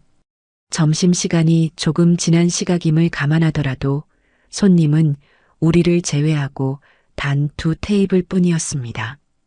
직원들은 활기 없이 서서 자기들끼리 잡담을 나누고 있었고요. 우리는 가장 구석진 자리에 앉아 대표 메뉴라는 프리미엄 국밥을 2그릇 시켰습니다. 가격은 제 국밥의 3배가 넘는 무려 25,000원이었습니다. 잠시 후 유기그릇에 정갈하게 담긴 국밥이 나왔습니다. 겉모습은 그럴듯했지만 저는 국물이 올라오자마자 알아차렸습니다. 이건 진짜 사골 육수가 아니었어요. 공장에서 대량으로 만들어내는 인스턴트 농축액에 물을 탄 흉내만 낸 가짜 국물이었죠. 저는 숟가락으로 국물을 한술 떠 맛보았습니다. 혀끝의 감도는 인공적인 조미료 맛과 얕고 가벼운 국물 맛에 헛웃음이 나왔습니다. 고기는 질기고 냄새가 났으며 함께 나온 깍두기는 공장에서 대량으로 납품받는 시들고 무른 맛이었습니다. 이건 음식이 아니라 음식의 형태를 한 모욕이었어요. 내 이름과 내 인생에 대한 모욕. 어떠세요, 할머니? 준서 군이 조심스럽게 물었습니다. 저는 숟가락을 내려놓고 단호하게 말했습니다. 이건 내 국밥이 아니다. 아니, 이건 국밥이라고 부를 수도 없는 쓰레기야. 제 목소리에는 실망이 아닌 확신이 담겨 있었습니다. 이길 수 있다. 이런 가짜로는 절대 진짜를 이길 수 없다. 우리가 자리를 잡고 음식을 맛보는 동안 아들 대호는 보이지 않았지만 저 멀리 카운터에서 직원에게 무언가를 지시하고 있는 며느리 김시아의 모습이 보였습니다. 그녀는 값비싼 옷을 차려입고 여전히 우아하고 고고한 표정을 짓고 있었지만 어딘지 모르게 초조함이 묻어났습니다. 식당을 나오며 저는 준서 군에게 말했습니다. 이제 두 번째 포탄을 쏠 때가 된 것 같구나. 우리의 두 번째 계획은 바로 여론전이었습니다. 준서 군은 며칠 밤을 새워 인터넷을 뒤져 음식에 대한 철학이 확고하고 영향력이 큰 음식 평론가 겸 블로거를 한 명 찾아냈습니다. 그는 대가성 광고를 일절 받지 않고 오직 자신의 입맛과 신념으로만 글을 쓰는 것으로 유명한 사람이었죠. 준서 군은 그에게 익명의 제보자로서 메일을 보냈습니다. 선생님, 대한민국 국밥의 전설이라 불리던 이민숙 할머니를 아시는지요? 아들에게 모든 것을 빼앗기고 사라진 줄 알았던 그분이 지금 서울의 한 귀퉁이에서 배달 전문으로 다시 국밥을 말고 계십니다. 한편 그 아들은 어머니의 이름을 흉내낸 화려한 가짜 국밥으로 폭리를 취하고 있습니다. 진실의 맛이 무엇인지 선생님의 혀로 직접 심판해 주십시오. 메일에는 우리 가게의 상호와 아들 내외의 가게 상호를 함께 적었습니다. 도발적이고 흥미로운 이 이야기에 과연 그 평론가가 관심을 보일까? 우리는 초조하게 며칠을 기다렸습니다. 그리고 일주일 뒤 그의 블로그에 새로운 글이 올라왔습니다. 제목은 진짜와 가짜 한 그릇의 국밥에 담긴 눈물과 탐욕이었습니다. 글은 오민숙 프리미엄 국밥에 대한 신랄한 비판으로 시작되었습니다. 영혼 없는 국물, 가격을 정당화하지 못하는 저급한 재료, 전설에 대한 모독 등 그가 사용할 수 있는 모든 부정적인 단어가 총동원되었죠. 그리고 글의 후반부, 그는 저희 진짜 할매 국밥에 대해 이야기했습니다. 그는 저희 가게에 배달 음식을 시켜 먹어본 후 그 맛에 감탄하여 수소문 끝에 저희가 있는 공유 주방까지 직접 찾아왔다고 했습니다. 그날따라 주문이 밀려 정신없이 국밥을 말고 있던 저는 그가 평론가인 줄도 모르고 손님, 여기는 들어오시면 안 돼요. 하고 소리쳤던 기억이 났습니다. 그는 그래서 그때의 제 모습을 삶의 터전을 지키려는 장인의 필사적인 모습이었다고 묘사했습니다. 그리고 국밥의 맛에 대해서는 극찬을 아끼지 않았습니다. 수십 년의 공력이 담긴 깊고 진한 국물, 한 그릇에 담긴 정직과 위로. 그는 마지막에 이렇게 썼습니다. 진짜 명품은 화려한 인테리어나 비싼 그릇에 담겨 있지 않다. 그것은 한 사람의 인생이 녹아든 정직한 땀방울 속에 존재한다. 어느 것이 진짜이고 어느 것이 가짜인지는 당신의 혀가 가장 먼저 알 것이다. 이 글은 그야말로 대박을 쳤습니다. 수많은 인터넷 뉴스 사이트와 커뮤니티로 퍼져나갔고 사람들은 아들에게 재산 뺏긴 국밥 할머니의 사연에 분노하고 진짜 할매 국밥에 열광하기 시작했습니다. 주문량은 이전의 서너 배로 폭증했고 저희는 더 이상 두 사람의 힘만으로는 감당할 수 없는 지경에 이르렀습니다. 준서 군은 결국 휴학계를 내고 고시원 방을 빼서 아예 주방 근처에 작은 방을 얻어 이 전쟁에 올인하기로 했습니다. 온라인에서의 완벽한 승리. 하지만 저희는 여기서 멈추지 않았습니다. 준서 군은 이제 법적인 칼을 빼들 준비를 해야 한다고 말했습니다. 할머니, 지금 당장 전 재산을 돌려달라는 소송을 하면 승산이 났습니다. 저쪽은 대형 로펌을 고용할 테고 우리는 증거가 부족해요. 싸움이 길어지면 우리가 먼저 지쳐 쓰러질 겁니다. 그러니 지금은 저들을 괴롭히고 돈을 쓰게 만들고 심리적으로 지치게 만드는 잽을 계속 날려야 합니다. 그의 세 번째 계획은 지식재산권을 이용한 공격이었습니다. 할머니, 이민숙이라는 이름은 할머니께서 수십 년간 쌓아 올린 브랜드입니다. 그런데 아들 내외가 오민숙이라는 유사한 명칭을 사용해서 소비자들에게 혼동을 주고 할머니의 명성에 무단으로 편승해 이익을 얻고 있어요. 이건 명백한 부정경쟁방지법 위반입니다. 준서 군은 밤새워 소장을 작성했습니다. 오민숙이라는 상호 사용을 금지하고 그동안 부당하게 얻은 이익의 일부를 배상하라는 내용의 상호 사용금지 가처분 신청 및 손해배상 청구 소송이었습니다. 승패를 떠나 소송이 제기되었다는 사실만으로도 그들에게는 큰 압박이 될 것이 분명했습니다. 언론과 대중은 이미 우리 편이었으니까요. 며칠 뒤 우리는 법원에 소장을 제출했습니다. 서류가 접수되었다는 확인 문자를 받는 순간 저는 왠지 모를 후련함을 느꼈습니다. 이제는 더 이상 숨어서 국밥만 파는 신세가 아니었습니다. 세상의 법 앞에 당당하게 우리의 권리를 주장하고 적들과 맞서 싸우는 전사가 된 것입니다. 저는 준서 군은 함께 우리만의 승리를 자축하기 위해 근처 포장마차에서 막걸리를 한잔했습니다. 준서 학생, 정말 고맙네. 나 혼자였다면 쪽방에서 술만 마시다 죽었을 거야. 할머니, 이제 시작입니다. 저놈들은 이제 변호사를 선임하고 법원에 답변서를 제출해야 할 겁니다. 쓸데없는 돈과 시간을 낭비하게 되는 거죠. 우리는 그동안 더 열심히 돈을 벌고 다음 공격을 준비하면 됩니다. 준서 군은 막걸리 잔을 높이 들며 말했습니다. 그의 눈은 그 어느 때보다 밝게 빛나고 있었습니다. 저는 그의 잔에 제 잔을 부딪히며 저 멀리 강남의 빌딩 숲을 노려보았습니다. 법원으로부터 소장을 받아들고 당황하며 분노할 아들 내외의 얼굴이 선명하게 그려졌습니다. 그들의 화려한 성에 우리가 날린 두 번째 포탄이 명중한 것입니다. 성벽에 금이 가기 시작했습니다. 우리가 제기한 소송은 예상보다 더 큰 파장을 불러일으켰습니다.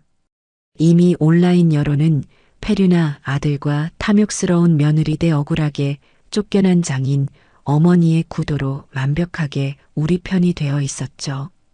이런 상황에서 어머니의 명성을 도용한 아들이라는 타이틀의 소송까지 제기되자 그들을 향한 비난은 걷잡을 수 없이 커졌습니다. 오민숙 프리미엄 국밥의 매출은 바닥을 치고 있다는 소식이 들려왔고 그들의 SNS 계정은 비난 댓글로 마비가 될 지경이었습니다. 할머니, 이제 저들끼리 서로를 탓하며 싸우기 시작할 겁니다. 돈이 마르고 여론이 등을 돌리면 탐욕으로 맺어진 관계는 쉽게 부서지기 마련이거든요. 준서 군의 예측은 정확했습니다. 저희는 다음 계획을 위해 저렴한 심부름 센터를 고용해 아들 내외의 동태를 살폈습니다. 며칠 지나지 않아 우리는 그들이 식당 주차장에서 크게 다투는 모습이 담긴 사진 몇 장을 손에 넣을 수 있었습니다. 멀리서 찍어 흐릿했지만 잔뜩 인상을 쓴 대호와 그런 그에게 무언가를 쏘아붙이는 시아의 모습은 분명했습니다. 당신 어머니 때문에 이게 다 무슨 꼴이야. 소송은 또 뭐야. 당신이 확실하게 처리한다고 했잖아. 그럼 당신은 뭘 했는데? 당신이 프랜차이즈 하자고 바람만 안 넣었어도 이런 일 없었어. 다 당신 욕심 때문이야. 심부름센터 직원이 녹음해온 음성 파일에는 서로에게 책임을 떠넘기는 그들의 추악한 대화가 고스란히 담겨 있었습니다. 저는 아들의 목소리를 들으며 가슴이 아팠지만 이제 와서 동정심을 가질 때는 아니었습니다. 준서 군은 이 녹취 파일을 듣고는 회심의 미소를 지었습니다. 됐습니다. 이제 이 불에 기름을 부어야죠. 준서 군은 심리전의 다음 단계를 실행에 옮겼습니다. 그는 음식 관련 커뮤니티의 익명 게시판에 교묘한 글을 올리기 시작했습니다. 오민숙 국밥집 내부 사정에 대해 잘 아는 사람인 척 위장한 글이었죠.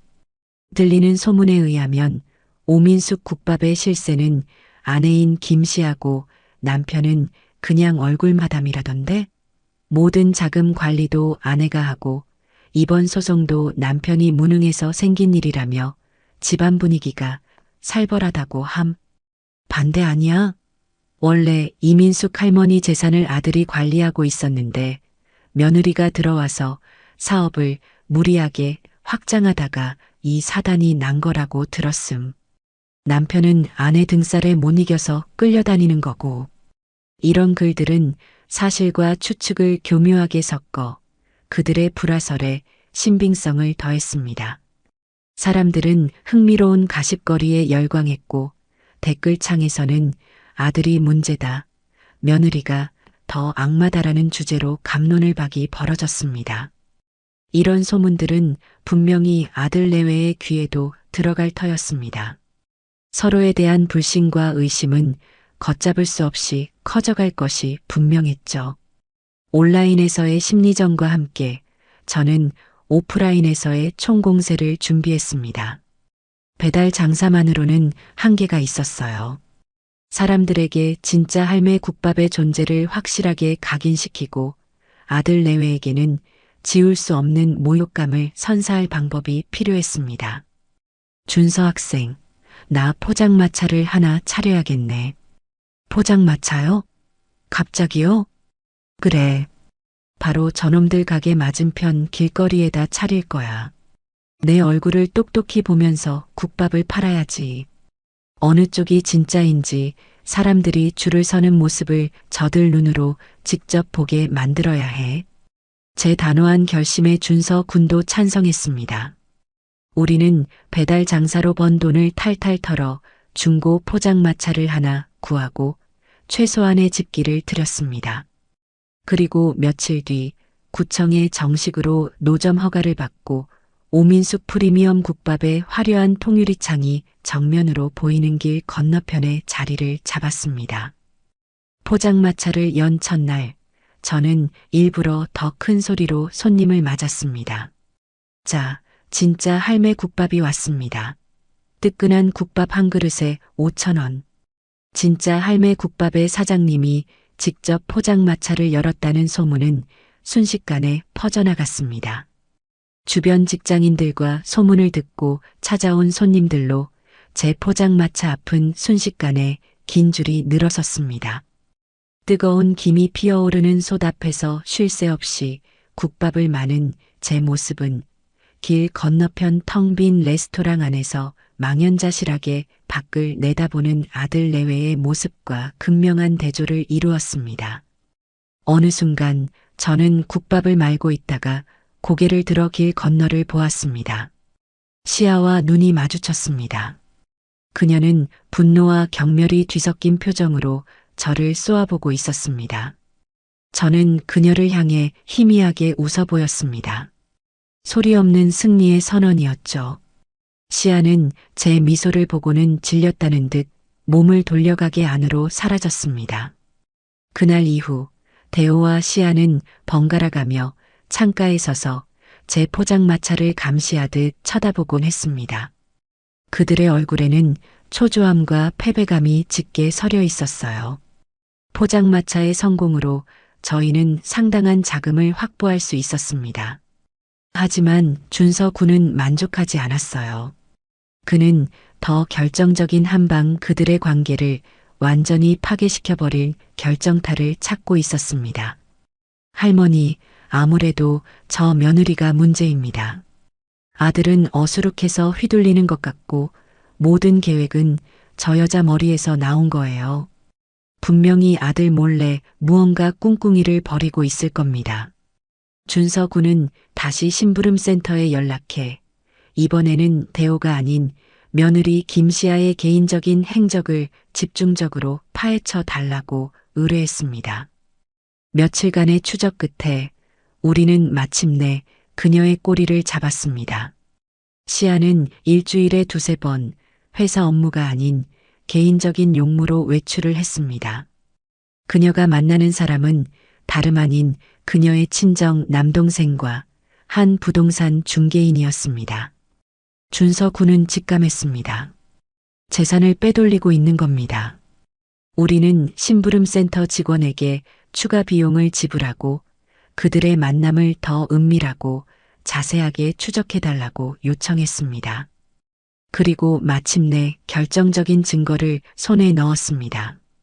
시아가 경기도 외곽의 한 신축 아파트 모델하우스에서 친정 남동생의 이름으로 아파트 구입 계약서에 서명하는 모습이 담긴 사진이었습니다. 계약금으로 지불된 수표는 아들 내외가 설립한 법인의 법인 통장에서 인출된 것이라는 사실도 확인했습니다.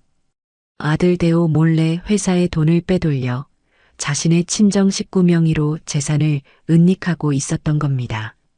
만약 사업이 완전히 망했을 경우를 대비한 그녀만의 비상 탈출 계획이었죠. 사진을 받아본 순간 저는 온몸에 소름이 돋았습니다. 제 아들을 그저 돈벌이의 수단이자 방패막이로 이용하고 모든 것이 무너지면 혼자 도망갈 준비를 하고 있었던 겁니다. 제 아들이 가여웠지만 그 동정심이 며느리에 대한 증오를 넘어서지는 못했습니다. 이걸 당장 대호에게 보내야 하네. 제가 흥분해서 말하자 준서 군이 저를 말렸습니다. 아닙니다, 할머니. 지금이 아닙니다. 지금이 아니면 언제란 말인가. 당장 저것들 사이를 갈라놓아야지. 더 확실한 때를 기다려야 합니다. 지금 이걸 터뜨리면 저들이 어떻게든 수습하려고 들 겁니다. 이혼하고 재산을 분할하는 선에서 끝날 수도 있고요. 저희 목표는 그게 아니잖아요. 저희 목표는 저들 둘 다를 사회적으로, 법적으로, 그리고 인간적으로 완전히 매장시키는 겁니다. 준서 군의 눈은 얼음장처럼 차가웠습니다. 그는 사진과 관련 서류들을 봉투에 넣어 서랍 깊숙한 곳에 넣었습니다. 이 마지막 카드는 저들이 가장 절박하고 가장 서로를 믿지 못하게 되는 순간에 보여줄 겁니다. 그때가 되면 이 사진 한 장이 그들의 목에 감긴 밧줄이 될 테니까요. 저는 준서 군의 말에 고개를 끄덕였습니다. 그의 계획은 제 생각보다 훨씬 더 치밀하고 무서웠습니다. 하지만 마음에 들었어요. 자비 없는 복수? 그것이 제가 원하는 것이었으니까요. 저는 다시 포장마차의 솥 앞에 섰습니다. 길 건너편 가게를 보니 오늘도 대호가 창가에 서서 이쪽을 멍하니 바라보고 있었습니다. 저는 그를 보며 속으로 말했습니다. 내 아들아, 너는 지금 내 옆에 있는 여자가 무슨 짓을 하고 있는지 꿈에도 모르고 있겠지. 괜찮다. 이 어미가 곧 알게 해줄 터이니 너희 둘이 함께 손잡고 지옥의 불구덩이로 떨어질 그날까지 나는 여기서 뜨거운 국밥을 말고 있겠다. 덫은 놓였습니다. 이제 사냥감이 제 발로 덫을 밟고 서로를 물어뜯으며 비명을 지를 그 순간만을 기다리면 되는 것이었습니다. 우리가 설치한 덫은 완벽하게 작동하고 있었습니다. 아들 내외의 사업은 뿌리부터 흔들리고 있었고 그들의 관계는 서로를 향한 의심과 경멸로 썩어 문드러지고 있었죠. 하지만 이걸로는 부족했습니다. 저는 그들이 쌓아 올린 허영의 성이 와르르 무너져 내리는 것을 온 세상 사람들이 지켜보는 가운데 처참하게 짓밟히는 것을 보고 싶었어요. 그들의 추악한 민낯을 만천하에 공개하여 다시는 인간 사회에 발붙이지 못하도록 만들어야 했습니다. 준서 학생, 이제 세상에 알려야겠네. 내 이야기를. 어느 날 저녁 포장마차를 정리하며 제가 먼저 말을 꺼냈습니다. 그동안은 망설여졌어요. 제 치부를 드러내는 것 같았고 무엇보다 제 손으로 아들의 죄를 세상에 고하는 것이 어미로서 할 짓인가 하는 마지막 양심의 가책이 남아 있었기 때문입니다. 하지만 이제는 아니었어요. 그들은 더 이상 제 자식이 아니었고 저는 그들의 어미가 아니었습니다. 저는 그저 모든 것을 빼앗긴 피해자일 뿐이었죠. 제 결심을 들은 준서 군은 기다렸다는 듯이 고개를 끄덕였습니다. 네, 할머니. 저도 그럴 때가 되었다고 생각했습니다. 여론이라는 가장 큰 칼을 휘두를 시간입니다. 준서 군은 이미 적임자를 물색해둔 상태였습니다. 그는 대기업의 비리나 사회적 약자의 억울한 사연을 집요하게 파헤치는 것으로 유명한 인터넷 언론사의 최유진 기자라는 사람을 꼽았어요. 그녀는 압력에 굴하지 않고 한번 문 사건은 끝까지 파고드는 근성으로 정평이 나 있었죠. 준서 군은 우리가 그동안 모은 모든 자료를 정리하여 꼼꼼한 보도자료를 만들었습니다. 저와 아들 내외의 관계를 증명하는 가족관계 증명서부터 제가 도장을 찍었던 법무사 사무실 정보, 오민숙 국밥의 사업자 등록증, 그들의 호화로운 생활을 보여주는 SNS 사진들, 그리고 음식평론가의 리뷰와 우리가 제기한 소장의 사본까지. 마지막으로 시아가 재산을 빼돌리고 있는 사진은 아직 공개하지 않은 채 추가 비리 제보 가능이라는 문구를 넣어 기자의 호기심을 자극했습니다. 며칠 뒤 최유진 기자에게서 연락이 왔습니다. 그녀는 자료를 검토했다며 저를 직접 만나고 싶다고 했어요. 약속 장소는 제 포장마차 앞이었습니다. 약속한 시간에 맞춰 도착한 최 기자는 생각보다 젊고 눈빛이 아주 날카로운 여성이었습니다. 그녀는 제 포장마차와 길 건너편에 텅 빈 오민숙 프리미엄 국밥 건물을 번갈아 보더니 단도직입적으로 물었습니다. 할머님, 정말 아드님을 사회적으로 매장시킬 각오가 되어 있으신 겁니까? 이 기사가 나가면 두 분의 관계는 다시는 돌이킬 수 없게 됩니다. 그녀는 제 결심의 진정성을 떠보고 있었습니다. 저는 펄펄 끓는 솥에서 눈을 떼지 않은 채 나지막하지만 단호하게 대답했습니다.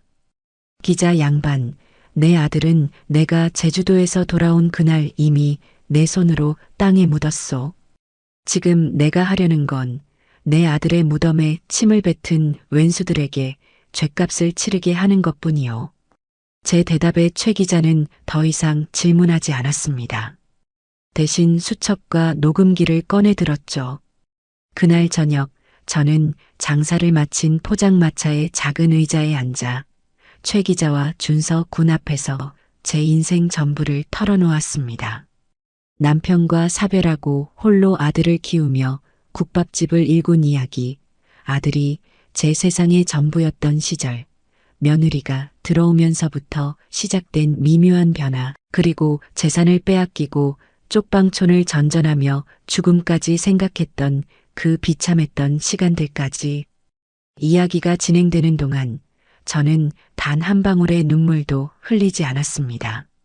제 슬픔은 이미 오래전에 분노와 증오로 변해버렸기 때문이죠. 다음 날 최 기자는 촬영팀과 함께 다시 저를 찾아왔습니다. 그녀는 제 포장마차에서 제가 땀 흘리며 일하는 모습을 영상으로 담고 싶다고 했어요. 카메라는 쉴 새 없이 국밥을 마는 제 주름진 손과 뜨거운 김에 상기된 제 얼굴, 그리고 포장마차 앞에 길게 늘어선 손님들의 모습을 묵묵히 비췄습니다. 인터뷰는 장사를 마친 늦은 밤에 진행되었습니다. 아드님에게 마지막으로 하고 싶은 말이 있으신가요? 카메라 렌즈 너머에서 최 기자가 물었습니다. 저는 잠시 허공을 응시했습니다. 마음속에 수만 가지 말이 떠올랐다 사라졌어요. 원망, 저주, 분노. 하지만 저는 그 모든 감정을 누르고 가장 진실된 한마디를 뱉었습니다. 후회한다.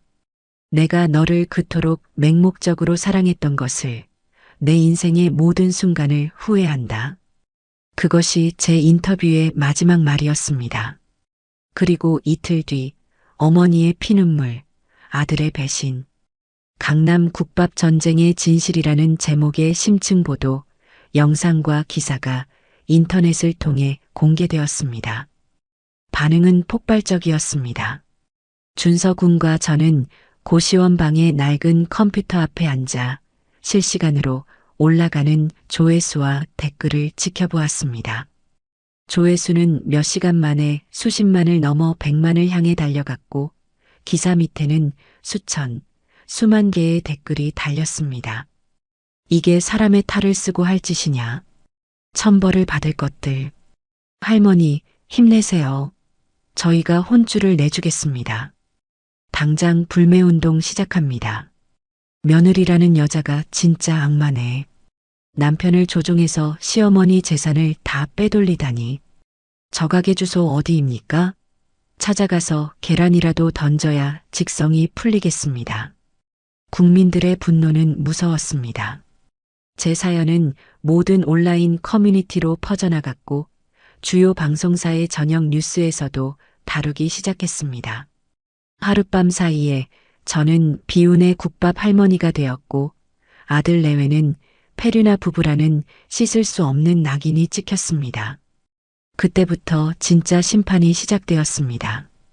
오민숙 프리미엄 국밥 가게 앞에는 기자들이 진을 쳤고 분노한 시민들이 찾아와 가게 유리창에 욕설이 담긴 포스트잇을 붙이거나 계란을 던졌습니다.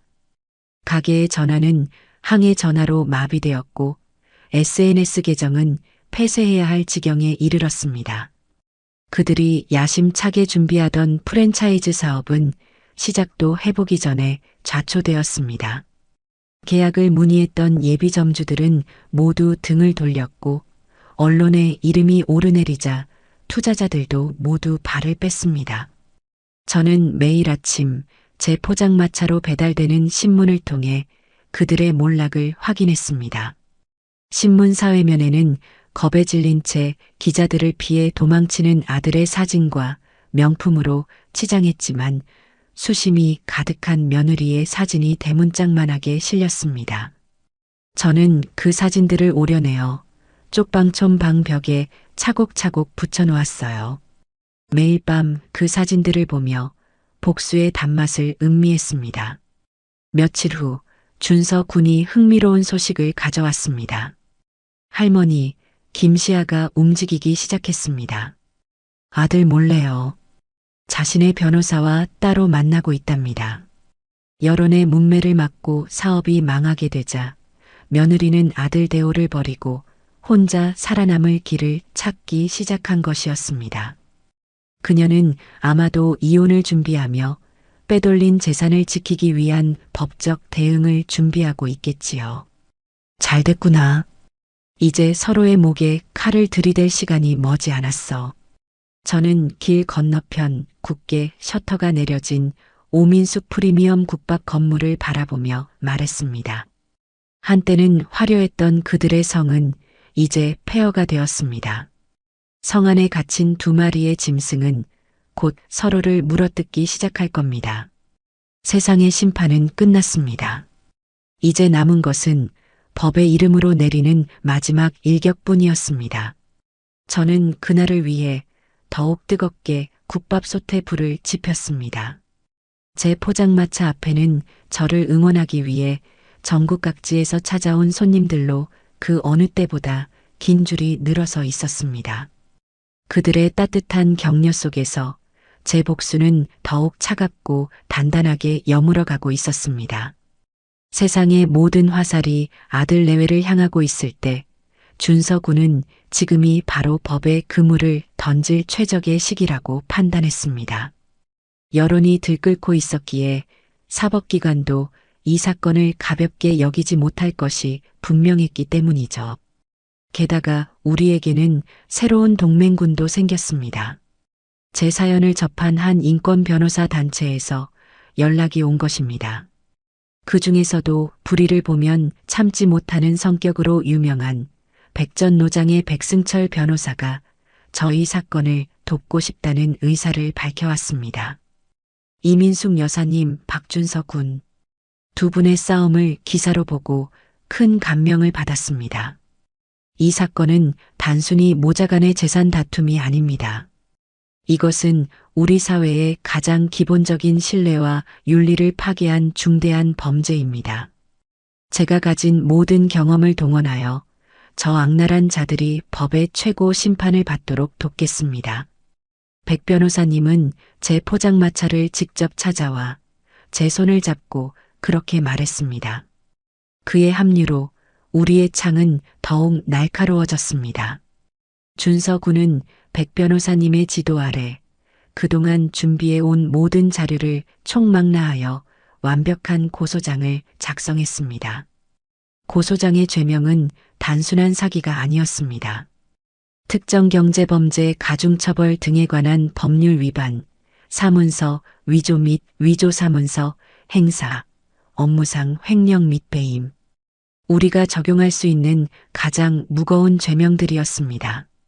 고소장에는 아들 내외가 저를 속여 부동산과 예금을 편취한 과정, 제 이름을 도용하여 법인을 설립하고 투자를 유치하려 한 사실, 그리고 회사의 자금을 유용한 정황까지 상세하게 기록되었습니다. 고소장을 접수하자 언론은 다시 한번 들썩였습니다.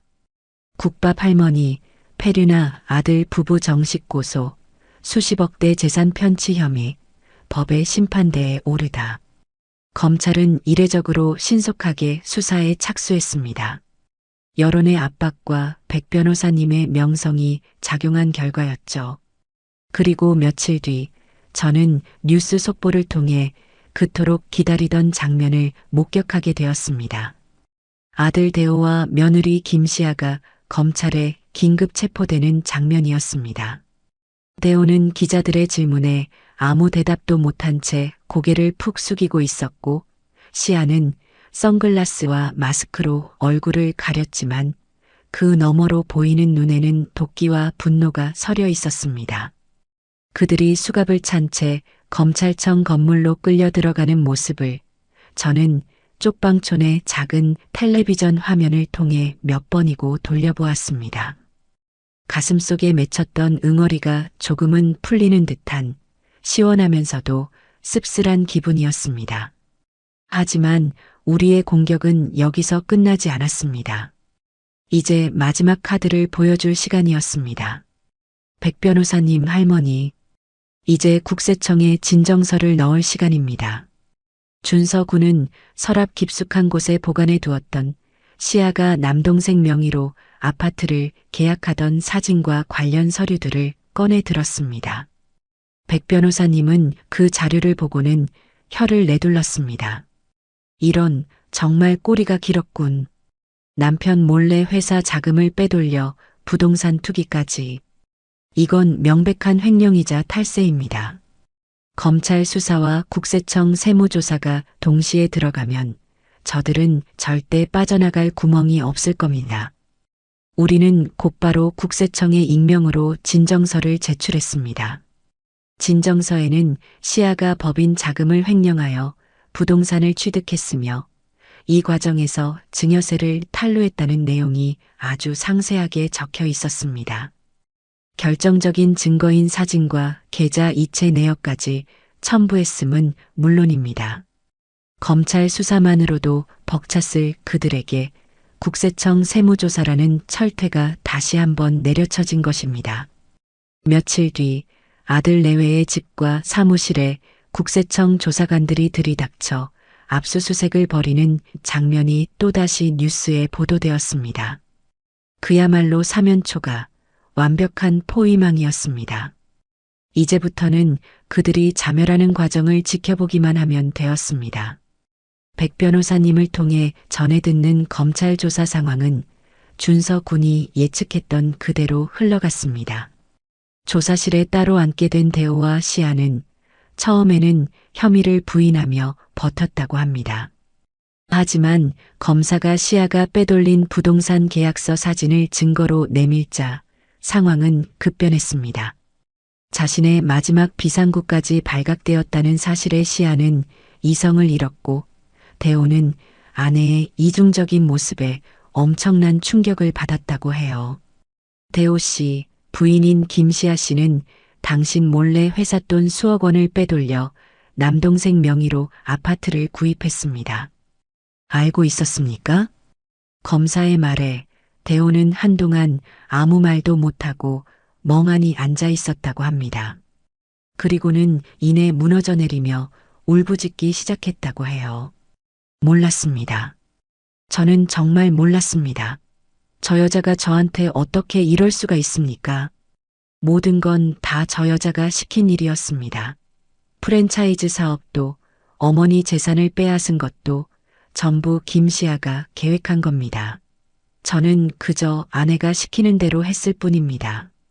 저는 피해자입니다.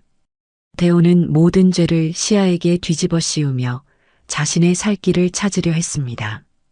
그는 검사 앞에서 자신이 아내에게 어떻게 가스라이팅을 당했는지, 아내의 욕심 때문에 어쩔 수 없이 범죄에 가담하게 되었는지를 구구절절 털어놓았습니다. 반면 시아는 끝까지 냉정함을 잃지 않으려 애썼다고 합니다. 하지만 대호가 모든 것을 자신에게 떠넘겼다는 사실을 알게 되자 그녀 역시 분노에 차서 반격하기 시작했습니다. 피해자라고요? 웃기지도 않네요. 누구보다 어머니 재산을 탐냈던 건 오대호 씨 본인이었습니다. 매일같이 언제쯤 어머니 가게를 우리가 물려받냐고 노래를 부르던 사람이었어요. 저는 그저 무능한 남편을 성공시켜 주려고 했을 뿐입니다. 회사 돈을 좀 쓴 건 맞지만 그건 사업이 어려워져서 일부 자금을 안전하게 확보해 두려던 것뿐이었어요. 이 모든 비극의 시작은 오대호 씨의 끝없는 욕심과 무능함 때문입니다. 그들은 조사실 안에서 그리고 변호사를 통해 서로를 물어뜯었습니다. 한때는 세상에서 가장 사랑하는 부부인 척 연기했던 그들은 이제 서로의 죄를 폭로하며 자신의 형량을 줄이려는 두 마리의 짐승일 뿐이었습니다. 그들의 진흙탕 싸움 덕분에 검찰은 너무나도 손쉽게 모든 범죄 사실을 입증할 증거들을 확보할 수 있었습니다. 모든 수사가 끝나고 검찰은 아들 오대호와 며느리 김시아를 모두 구속 기소했습니다. 죄질이 매우 불량하고 증거인멸 및 도주의 우려가 있다는 이유였습니다. 그들이 구치소로 향하는 마지막 모습까지 언론은 놓치지 않고 보도했습니다. 모든 것이 끝났다는 생각이 들었습니다. 기나긴 싸움의 끝이 보이기 시작했어요. 저는 백 변호사님과 준서 군에게 깊이 고개를 숙여 감사 인사를 했습니다.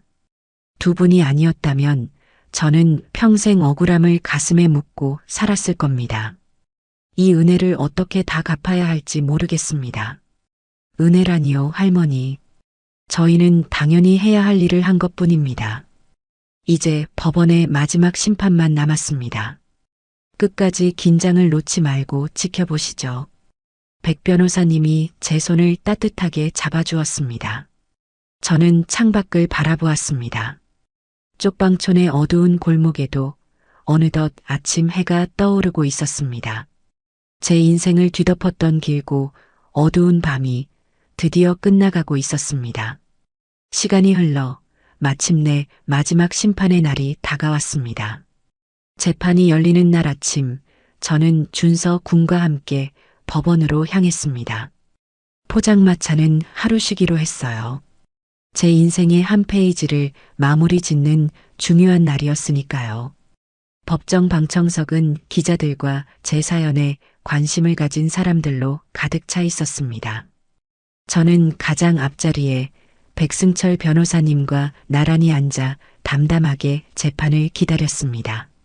잠시 후 피고인석의 문이 열리고 수의를 입은 아들 대호와 며느리 김시아가 모습을 드러냈습니다.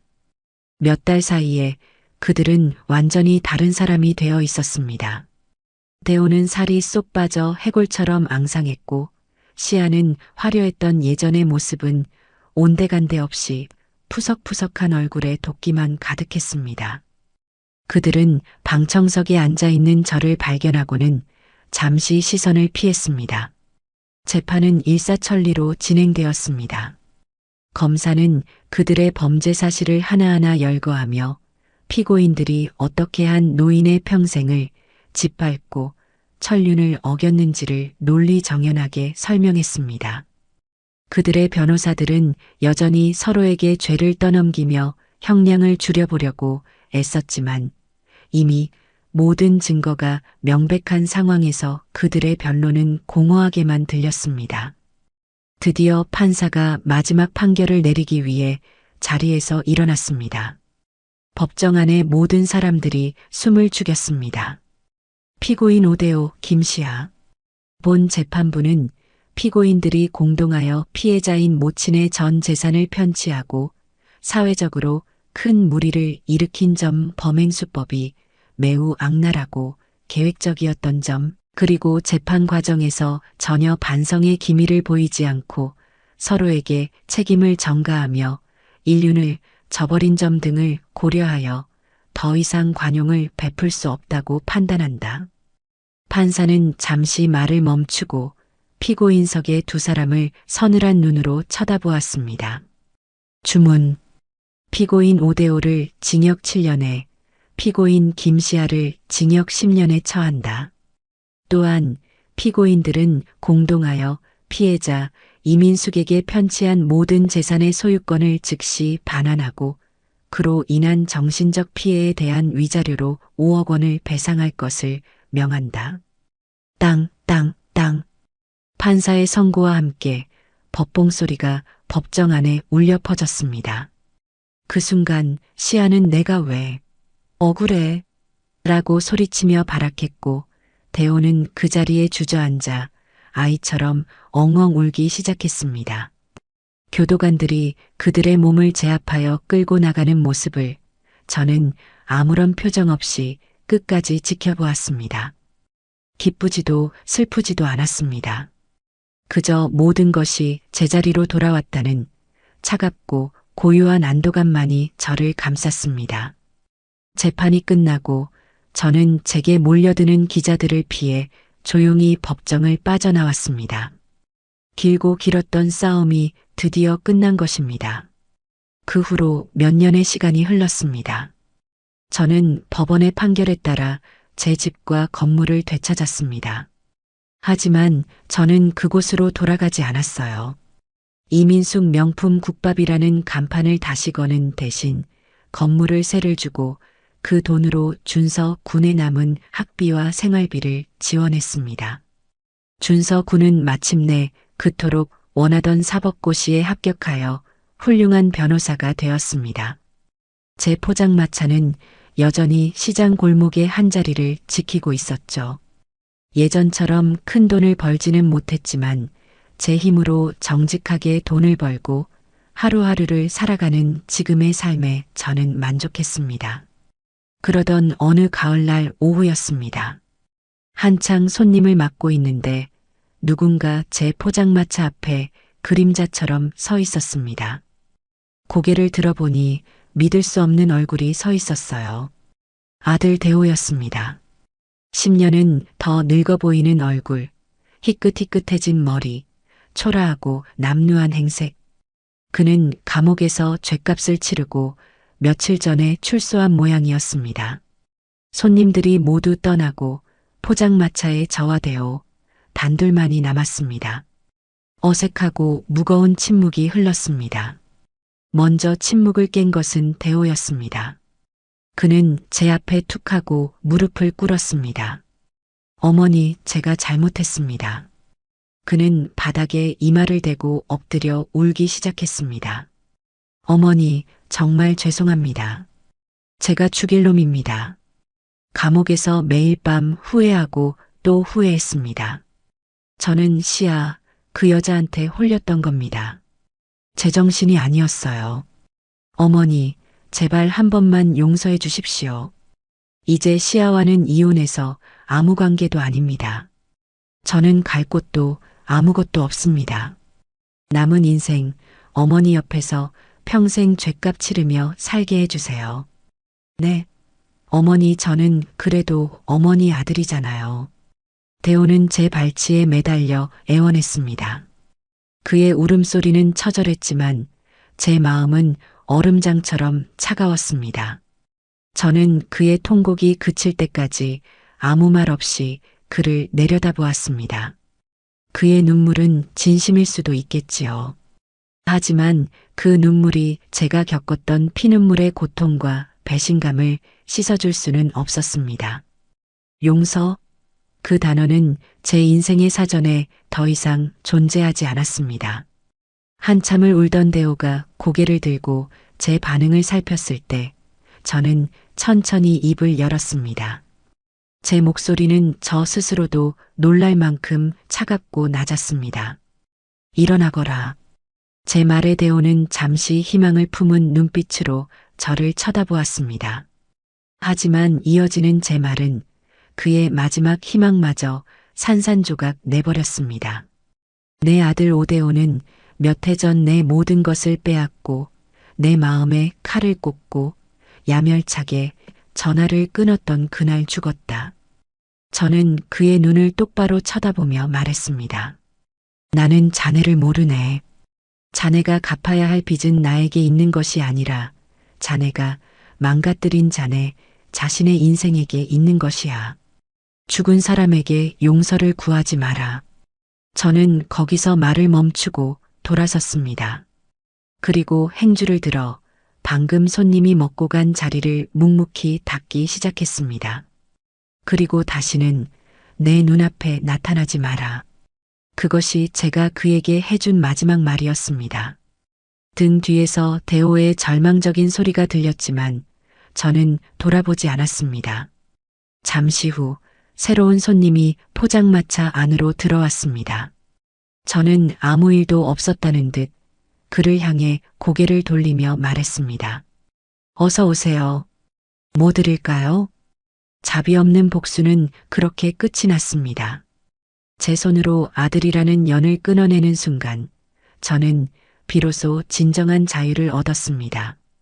펄펄 끓는 국밥솥의 뜨거운 김 너머로 저는 오래전 잃어버렸던 제 자신의 얼굴을 비로소 마주 볼 수 있었습니다.